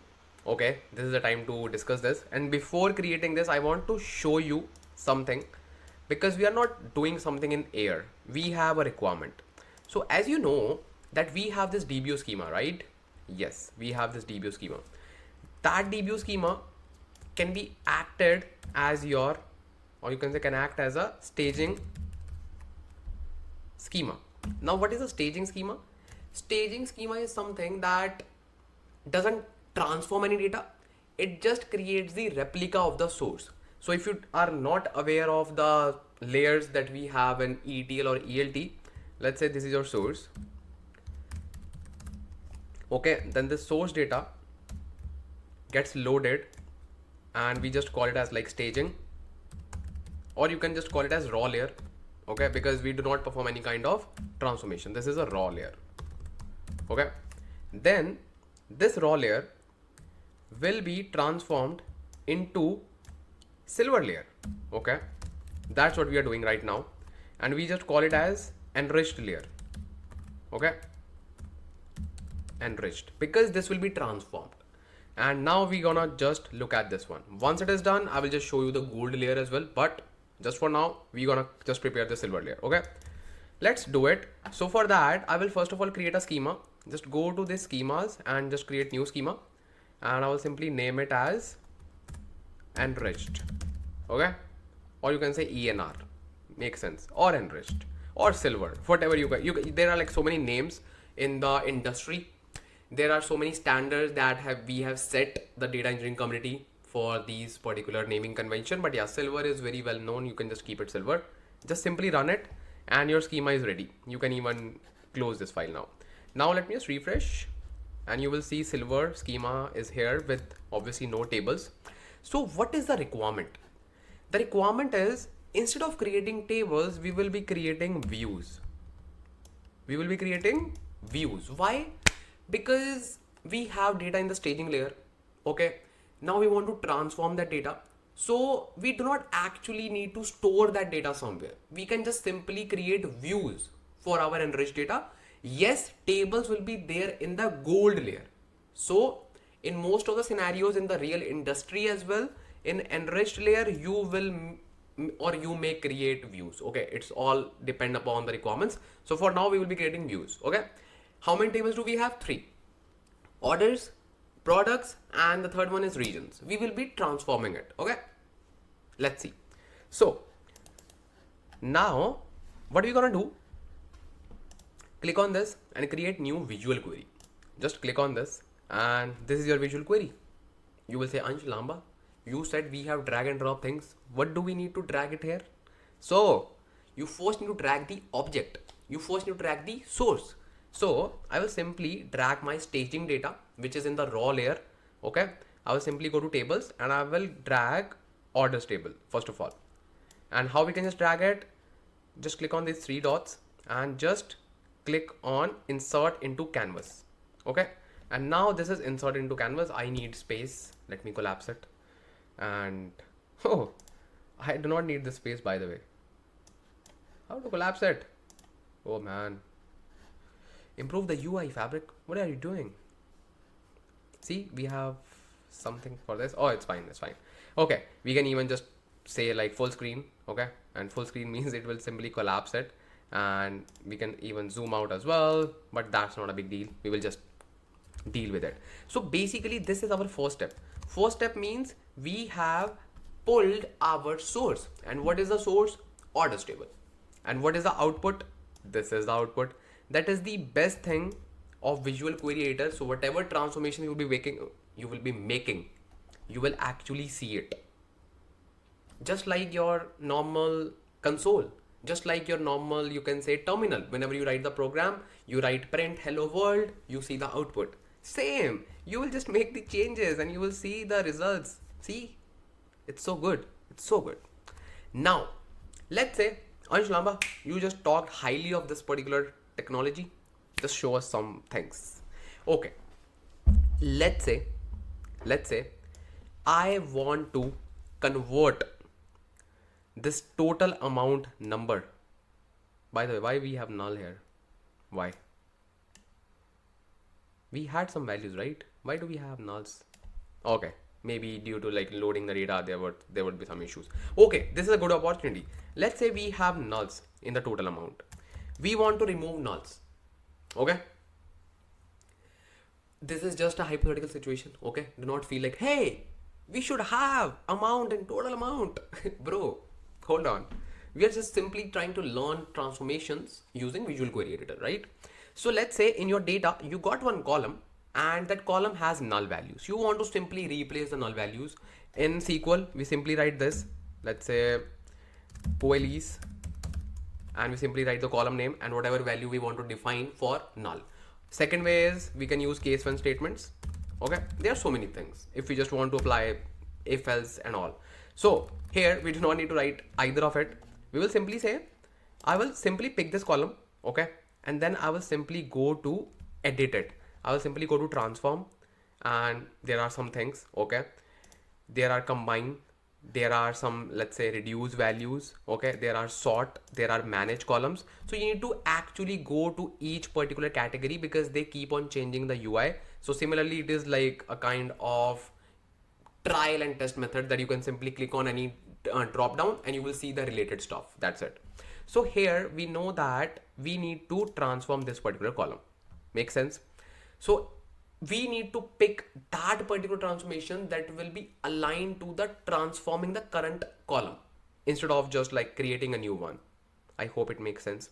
So where we should see that particular transformation, the question is this one, maybe in the manage column.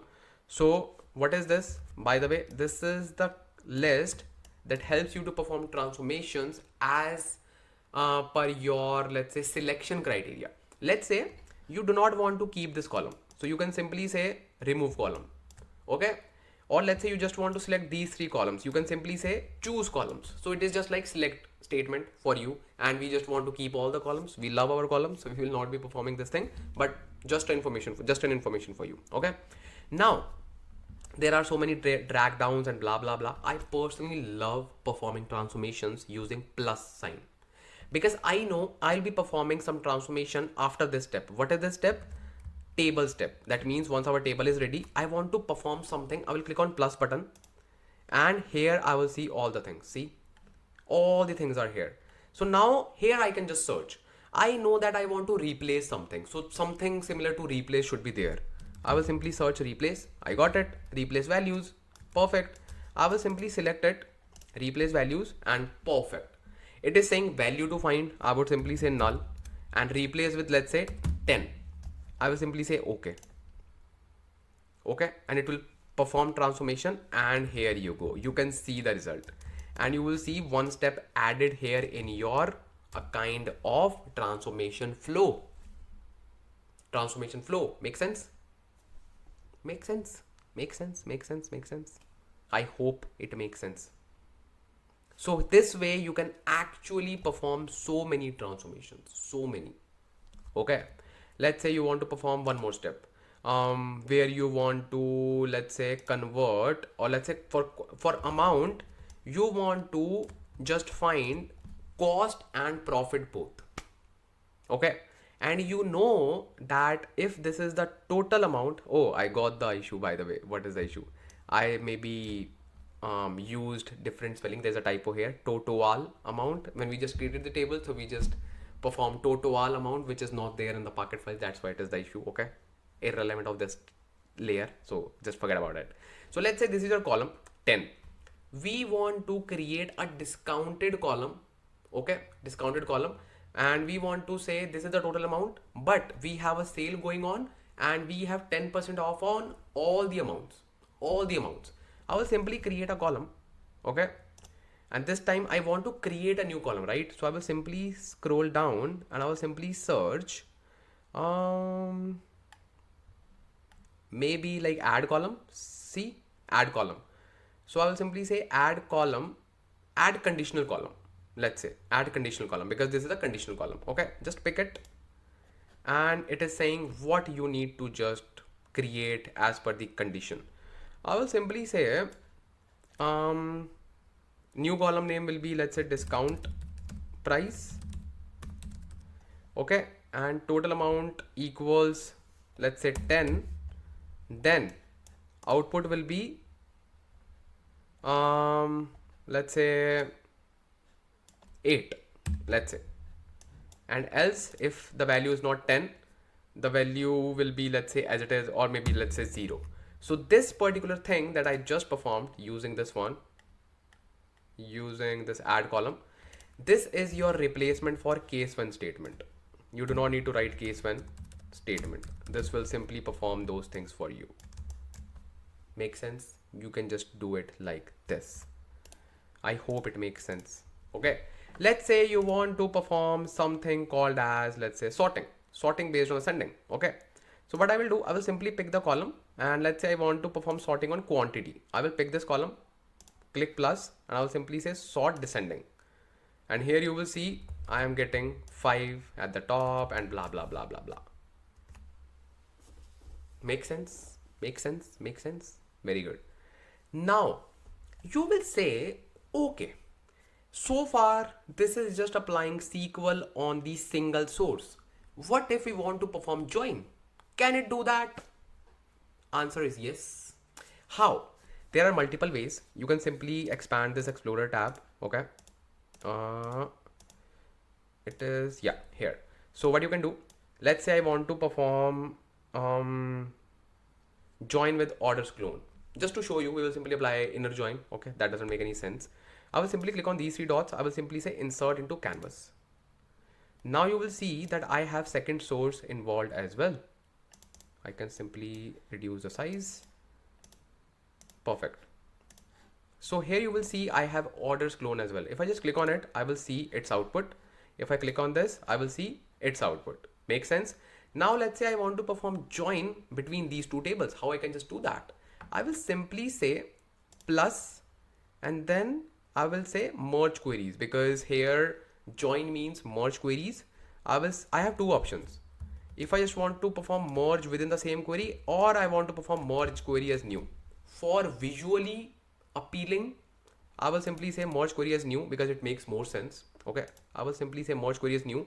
I want to apply merge with orders clone, and the joining key will be order ID. Make sense? And let's say okay, and perfect. See, this is the joined step. If I would not have picked the new, then it would have merged the queries here. That doesn't make any sense. And this is your merge query. Obviously, it will impact on the SQL. It will just make an impact on the SQL as well that it will be generating, because that will behave differently, right? Maybe it will create a CTE, maybe it will create a subquery. So it depends. But we are not writing SQL, so that is the best thing. Okay. And you can even see the SQL in the real time. Just click on view SQL, and this is the SQL that it has written for you.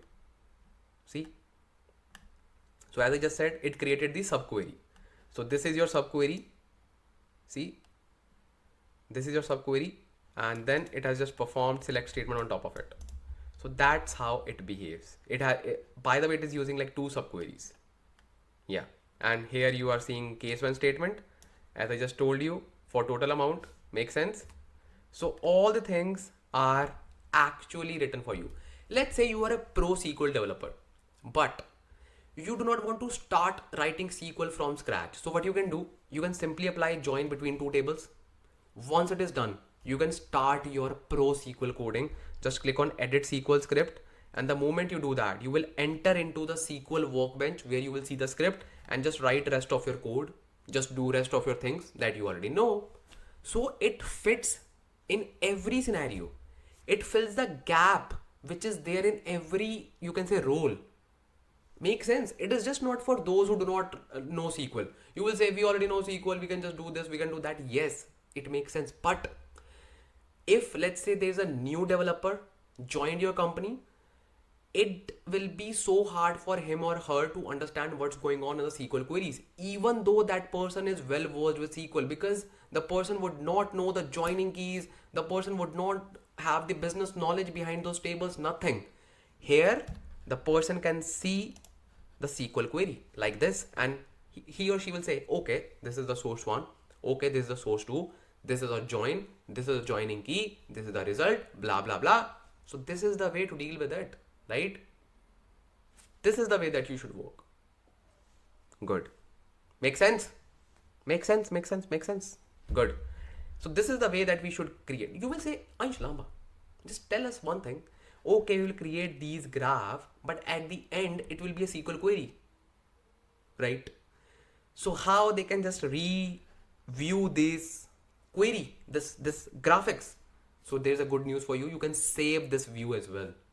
Really? Yes, you can even save this. I will just tell you at the end when you will be just creating two more tables, and you can even save this view so that you can just revisit this. Okay, makes sense? So for now, I'm just removing this join step because it is not required for our silver layer. I will simply say delete, and this way you can delete the step. If you do not need, you can simply say delete. Perfect. Make sense? I will add one more, you can say column, and I will simply say total price. Total price will be quantity into total amount. That makes sense because we just want to say, hey, just create one more column which will say the total price, which is based on the quantities, right? Let's create one column, and this time we'll simply say, let's try to find like which transformation will fit here, because there are like so many. We will simply say add column from examples. No. And by the way, you should also see like something related to mathematical operations like multiplying and blah blah blah, right? So let's see. Reduce rows, no. Manage columns, no. Combine, no. Okay, transform any column, that makes sense, I think so.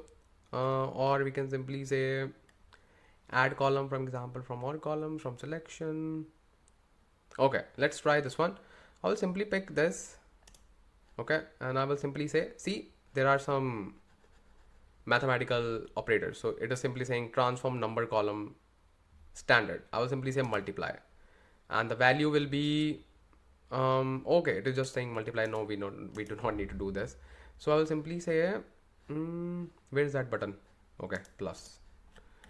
So here should add columns from number. That makes sense. Add columns from number, add columns from number, add column from number. Yeah, I think that is also good. Add column from number. Let's click on multiply, and this is the value, and we will simply say use values in column. Perfect.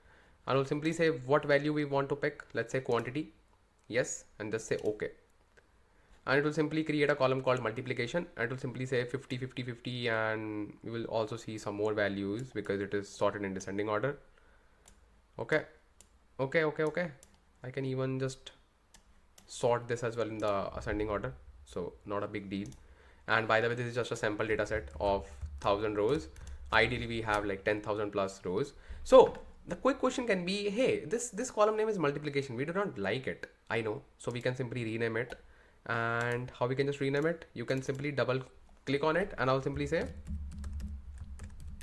total price.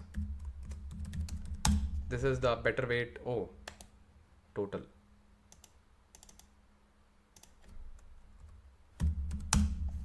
Okay, total price. So I am happy with this particular transformation, and I want to just write this data into my silver layer. How I can just do that? I will simply say plus. Okay, and yeah, that's all I want to do. So what I will do now, I will simply say save as view. Make sense? I will simply say save as view, and this is my schema name. Okay, and the view name will be silver. Actually not DBO, we have silver. I will simply say orders. Make sense? So see, it is overriding this. So I can simply say okay, and unable to save as view. Why? Order by clause is invalid in views. Yeah, makes sense. We should not apply order by in views, and I can just simply delete this sorting stage. So it is not allowed for views. Okay, I can simply say delete. Okay, makes sense. Now we can simply try to save it as view, and schema will be silver orders. Okay, now it is done, and you can even see that view if you want. Rest is up to you. And data view, this is also good. Save as view. Okay, makes sense. So now if you just try to open your SQL warehouse, expand it, and this time you will see silver. Obviously nothing in tables we do not have. So this is the thing that you have in views. Now if you want to create tables, how you can just create that? Simple. You can use CTEs, create table as select, because views are there, and you can simply say select asterisk from that view. That's it. And in the view you have orders. That's it. But we do not usually create view tables. If you want, you can. Make sense? So this is done. And you were saying, Ansh, Lamba, we can revisit this. Let's say I want to close it. Now this is gone. I want to revisit to this particular view. I can just go to my queries, and here you will see visual query. Open it, and this is your view. Same. I can even rename it. It will be easy to find.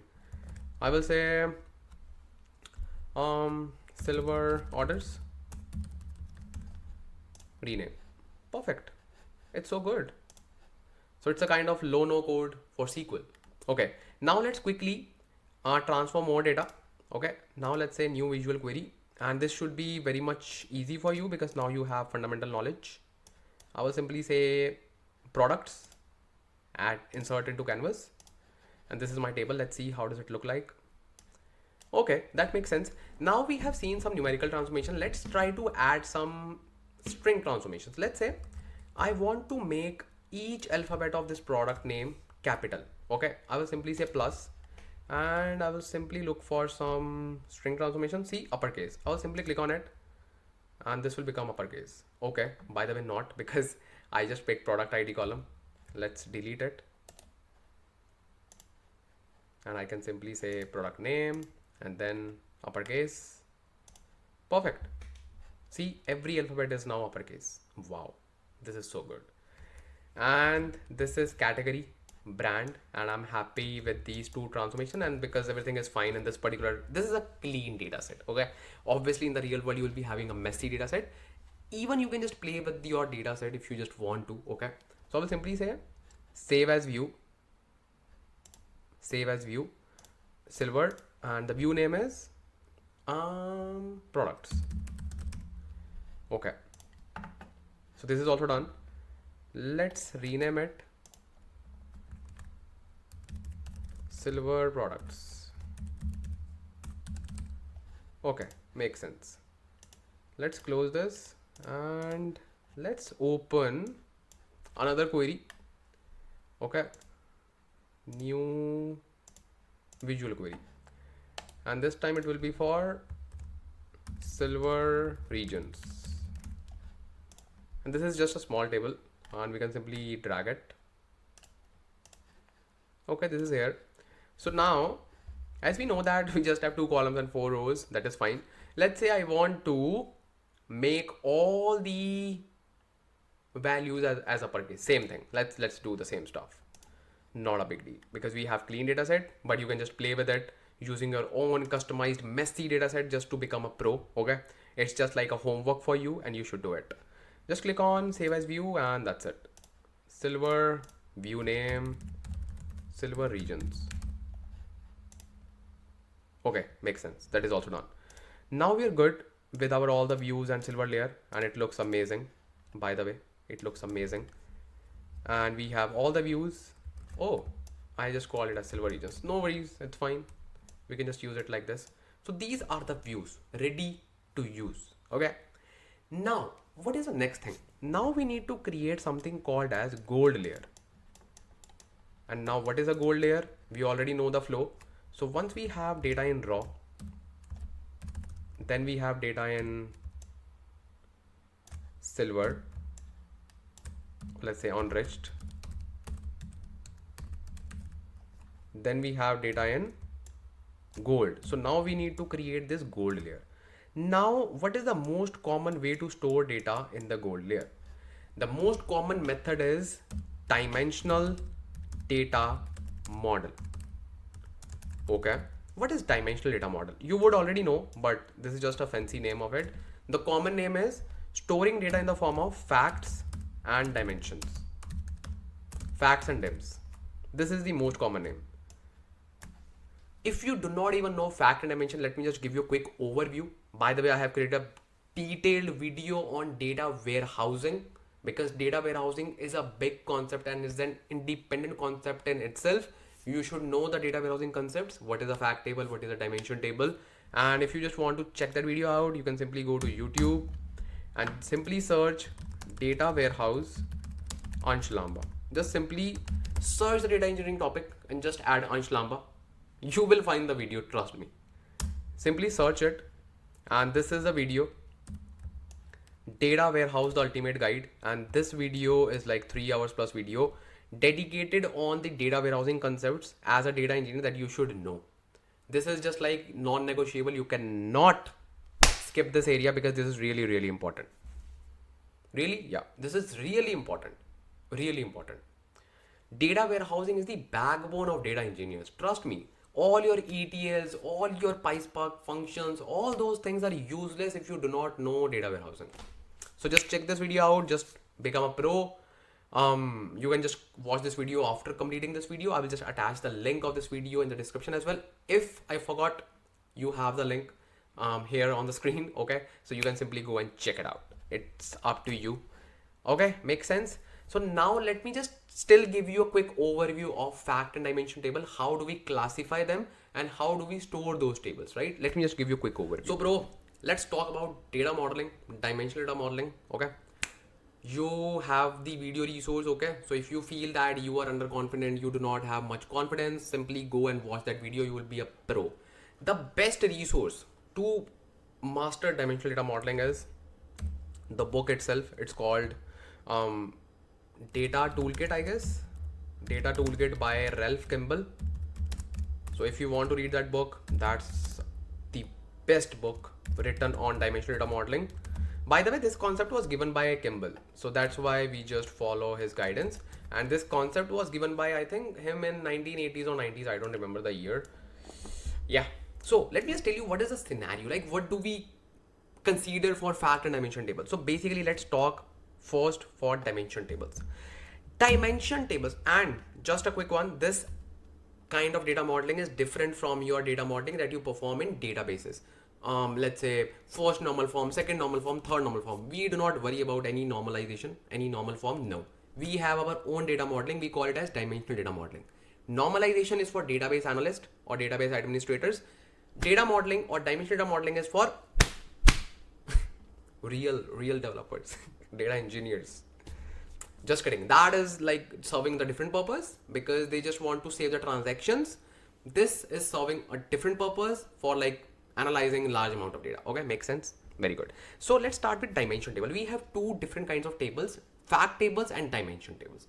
Dimension tables, or let's say DIMs. Very cool name, DIMs.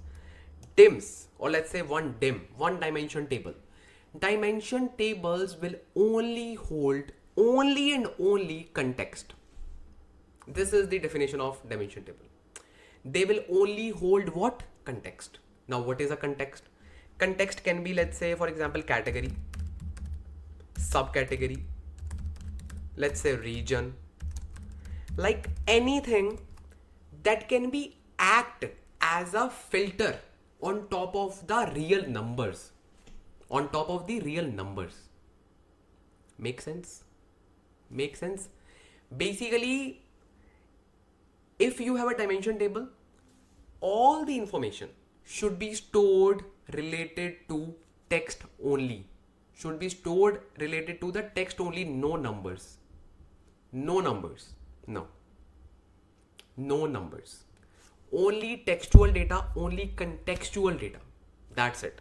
So for example, we have a table called regions. In that, we just have context.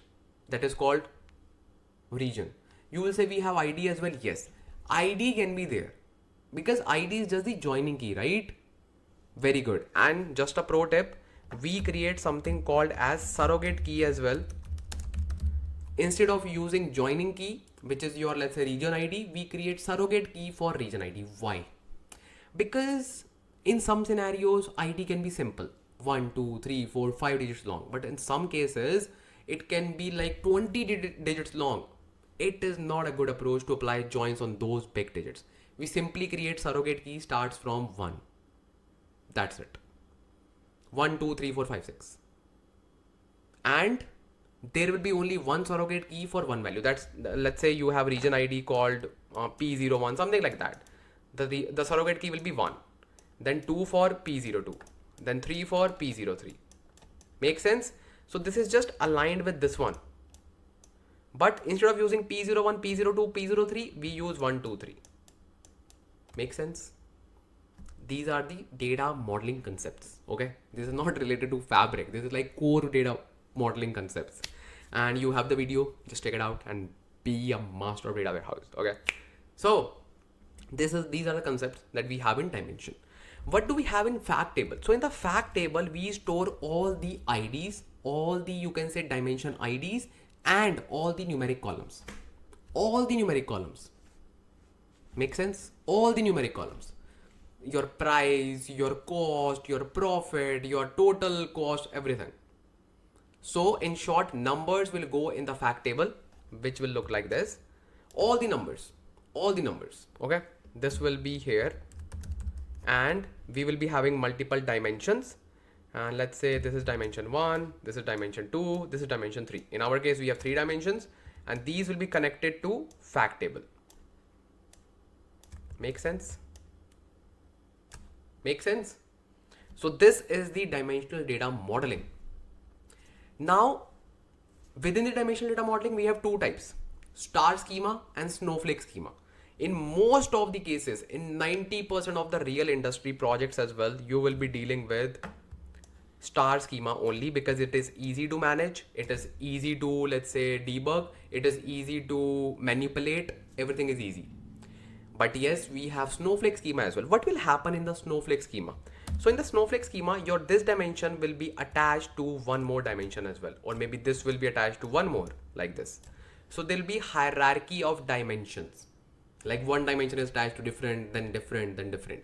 It is very hard to debug and maintain, and these are like rare scenarios, and you will not be working with snowflake schemas oftenly.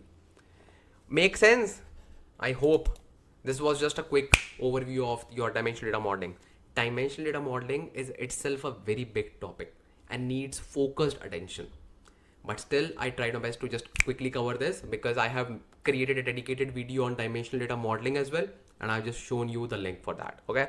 So let's try to cover this thing from the documentation.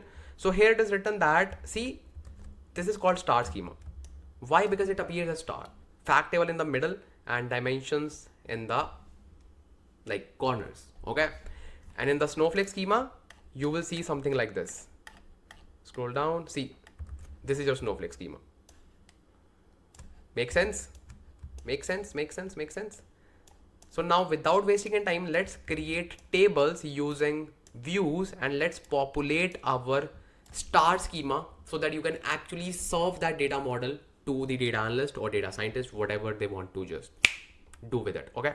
So in order to do that, the process is very simple and you already know how to do that. And my phone's battery is like shouting that please put the charger.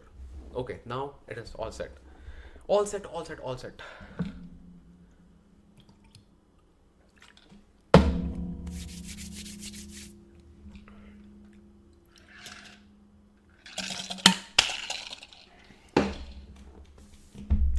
Okay, now it feels good.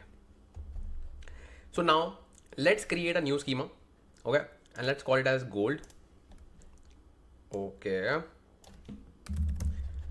let's run it, and this is created. Very good. Now we will simply create tables using CTAS. We actually do not need to do much stuff in the gold layer because our data is enriched. We just need to create tables on top of it. That's it. Okay.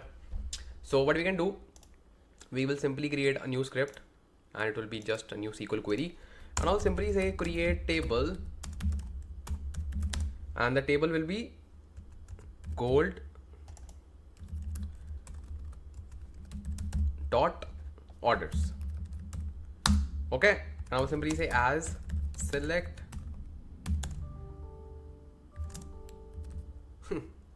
asterisk from ENR, or let's say silver dot orders. Make sense? Let's create this. So this is done. Let's create our products table. That's why we just perform all the transformations in our silver layer so that we can easily create gold layer easily. Yes, sometimes we just create some aggregated views as well, like special aggregated views in which we write CTE commands, in which we just, I will just show you, don't worry. I will just also create one business view as well. It is called business view because this is like aligned to the business requirements. This is not like generic approach. This is based on the special requirements. Okay. So this is also done. I will simply create another one called regions. And this is called silver regions. Perfect. Let's create this one. So this is done. All the three tables are done. And if you even can see it in the gold layer in the tables. So let me just refresh. Okay. So these are the three tables ready for us.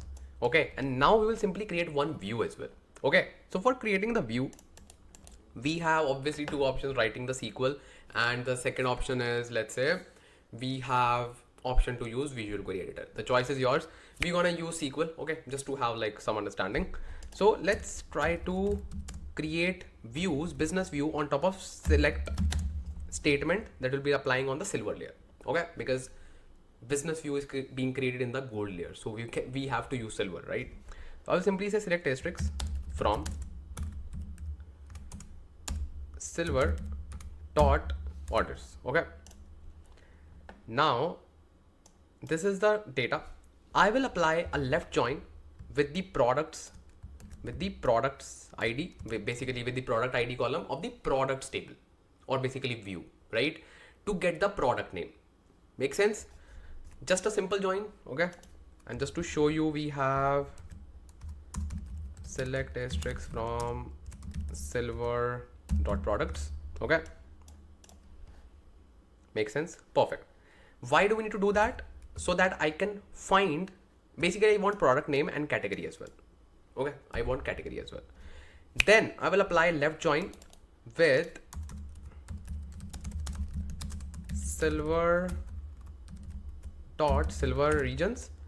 Why? Because I want to get the region. It's called east, west, north, south. Make sense? Very good.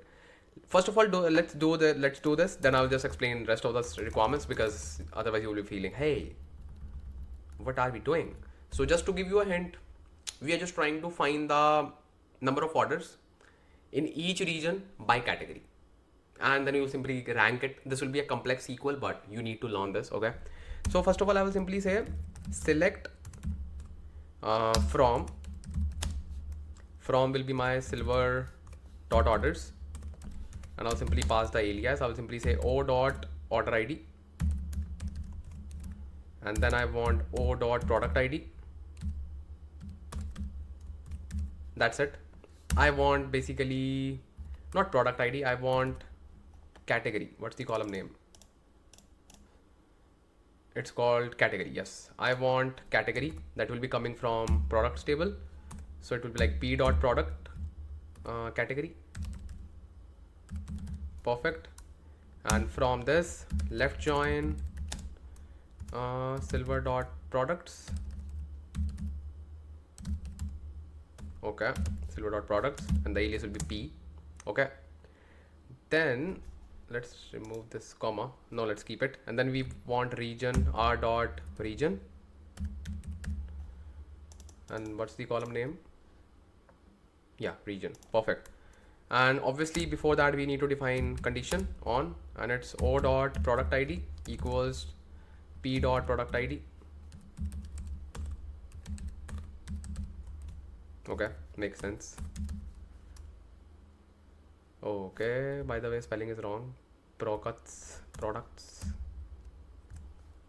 Okay, perfect. Now we will simply apply left join with the third table. Okay, silver dot silver regions are on O dot order ID. Sorry, region ID. Do we have region ID here in the orders table? I doubt. They should be, but I doubt. Oh, we do not have region ID. That means we cannot apply join with this region.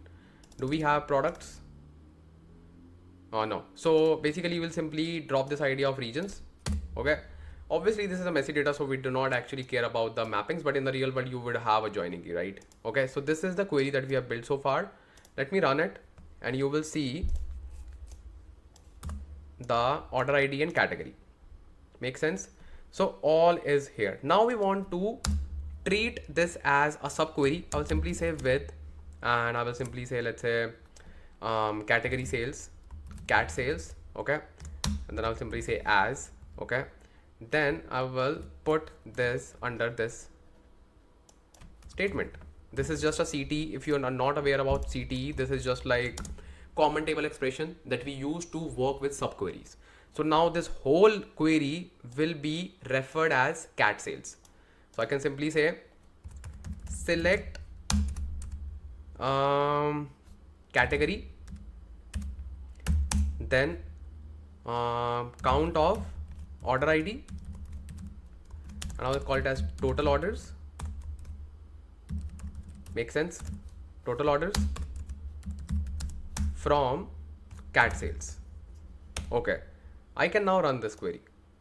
This will work. And let me just remove all the other things just to remove the confusion. Perfect. Let's run this. Okay, cat sales dot category is invalid. It's not either in contributor. Oh yeah, we forgot to add group by statement. Silly mistake. I will simply say group by category. Perfect. So we have clothing, we have one null as well, we have electronics, home, toys, beauty, sports, and everything. Now I want to provide a ranking as well. I want to provide one ranking as well. So before that, let me just tell you, this is a SQL concept, but this is really important for you to know as a data engineer. So the concept is, let's say you have the CTE. Make sense? What if you want to create another CTE, maybe of different query, maybe of the same query, and then you want to use both together? You can do that. Let's say this is your CTE. Okay, this is CTE1. You can do something like this as well. Like if you have like multiple CTEs, and you can simply say comma. Okay, and you can just obviously rename it, let's say cat sales 2. Okay, then if you want to use cat sales 2, you can. Now that means this query is a different query that you can use in your code, and this query is a different query that you can use in your code. Make sense? But obviously we do not need to use it. I'm just showing you. I can simply run it and it should just return. Wait, what happened? Wait, what happened? Did we put something? Wait. Oh, I forgot to add that thing. We simply need to remove another with, because obviously we have defined with, but I just copied the whole thing because I was in a hurry. So see, you can simply define this thing with the same thing. So basically what we did, if you didn't observe, we simply copied the same stuff, but whenever we are just writing multiple with clauses, like multiple parent queries, just to be considered as subquery, so we simply write with only one time, not multiple times, even if we are creating multiple CTEs, because one with is enough. And if you just want to distinguish multiple CTEs, comma is enough. Okay, just a SQL tip for you. Okay, just a SQL tip for you. And for now we do not need actually this one, so we can just close it. So this is my select statement. Now I will be applying a window function. Okay, now I have two options. I can either use it as a subquery, or I can create another with on top of it. I will create another with on top of it. I will simply say with parent. Make sense? Just to make it like more readable. With parent as, I will simply say select, or maybe here select, I want to just provide the numbering, and I will use window function for that. I will simply say asterisk because I want all the columns. Okay, then I'll simply say dense rank, and then over, then go inside this order by total orders. That's it. I'll simply say ranking. Okay, from parent, and I'll simply say order by ranking. Make sense? Make sense? Make sense? Make sense? What happened, bro? Cat sales 2? We removed cat sales 2. Oh, it's still there. No, we do not need cat sales 2. We removed it, bro. So this is the thing. As you can see, the ranking and total orders are like this, and we just sorted it in the ascending order. You can just simply use descending order as well if you want. That totally up to you. Let me just show you both the ways. So see, this is the thing that you can display to your business, and business will know, okay, beauty is the top category for us. And you can save the whole thing in a view. You can simply say create view, and then view name will be, let's say, gold dot business view. Okay, and you will simply say as, and then this is the view. Make sense? Run it. What's wrong? Oh, we do not need to use order by, because we do not use order by within views. Cat said nested CTD cannot be used in this query. What do you mean? Incorrect syntax near cat sales. Wait, I think the reason is something else, because I know when we just create views, we do not need to say anything. No, because I saw this error many months back. Gold dot, because this statement is fine for view. Let me just add brace if it doesn't like, because sometimes in some code editors it doesn't like the braces. Now it is saying if a statement is a common table expression and clause can change the context. Bro, what do you want? As, okay, let me try to run this particular thing first of all. If it runs, it should work fine. Okay, this is throwing an error. That means we messed something with this particular brace. Let's try to run this query without view. It is running fine. That means it should run fine with this as well. So let me try for one more time.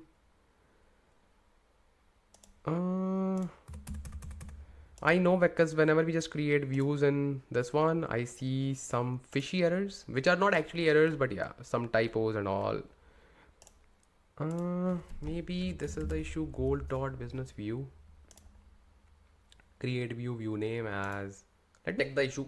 And I got to know that we cannot use multiple with statement, like nested with statement, if we are just trying to create a view.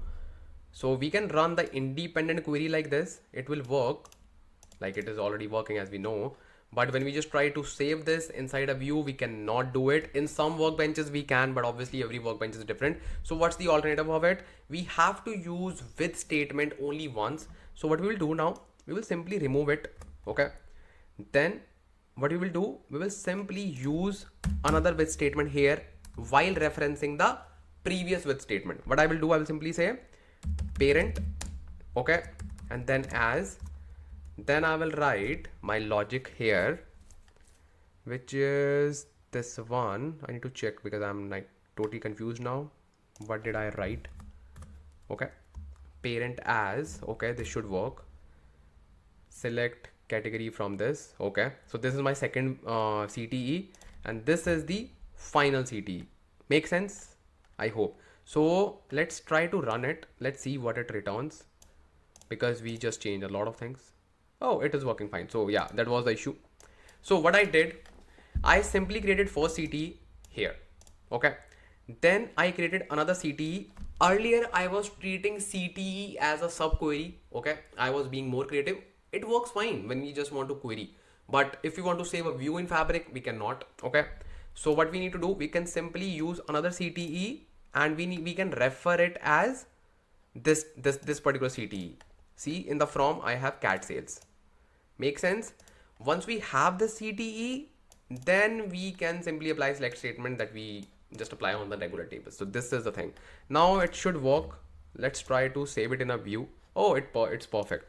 And I can simply say business view.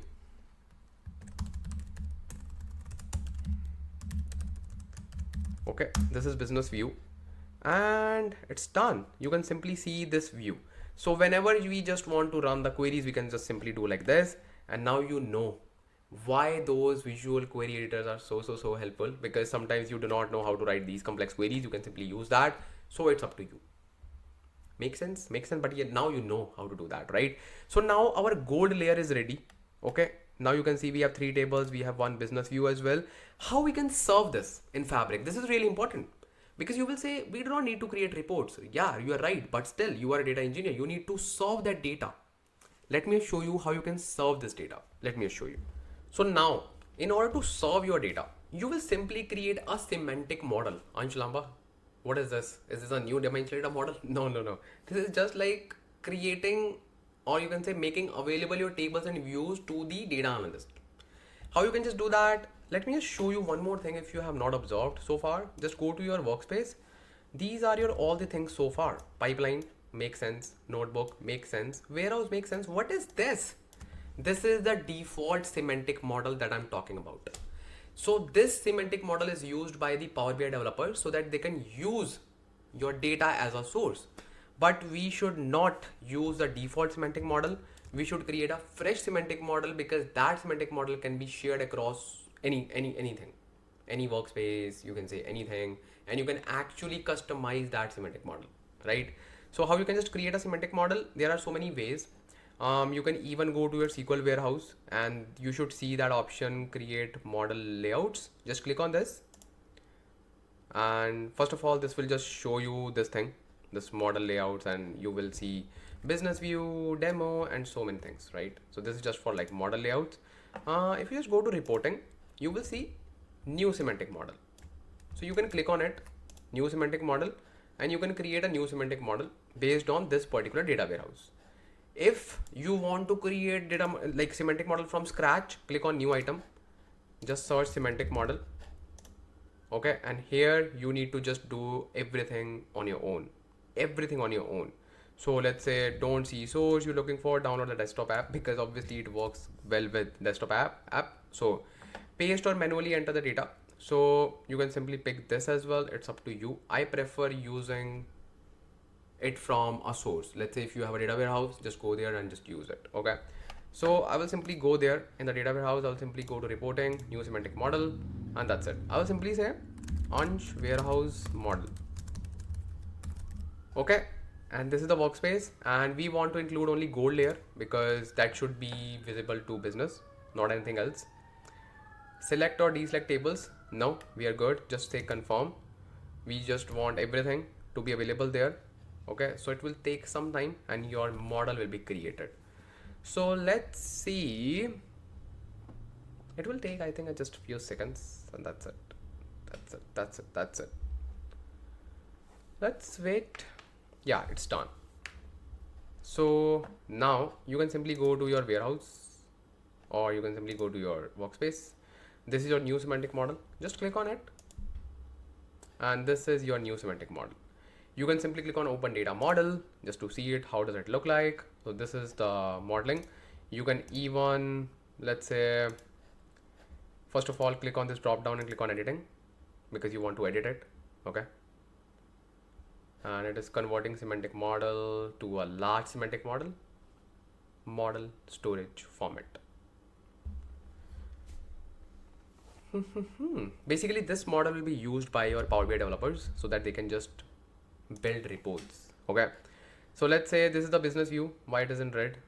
Why there's a warning sign? I don't know.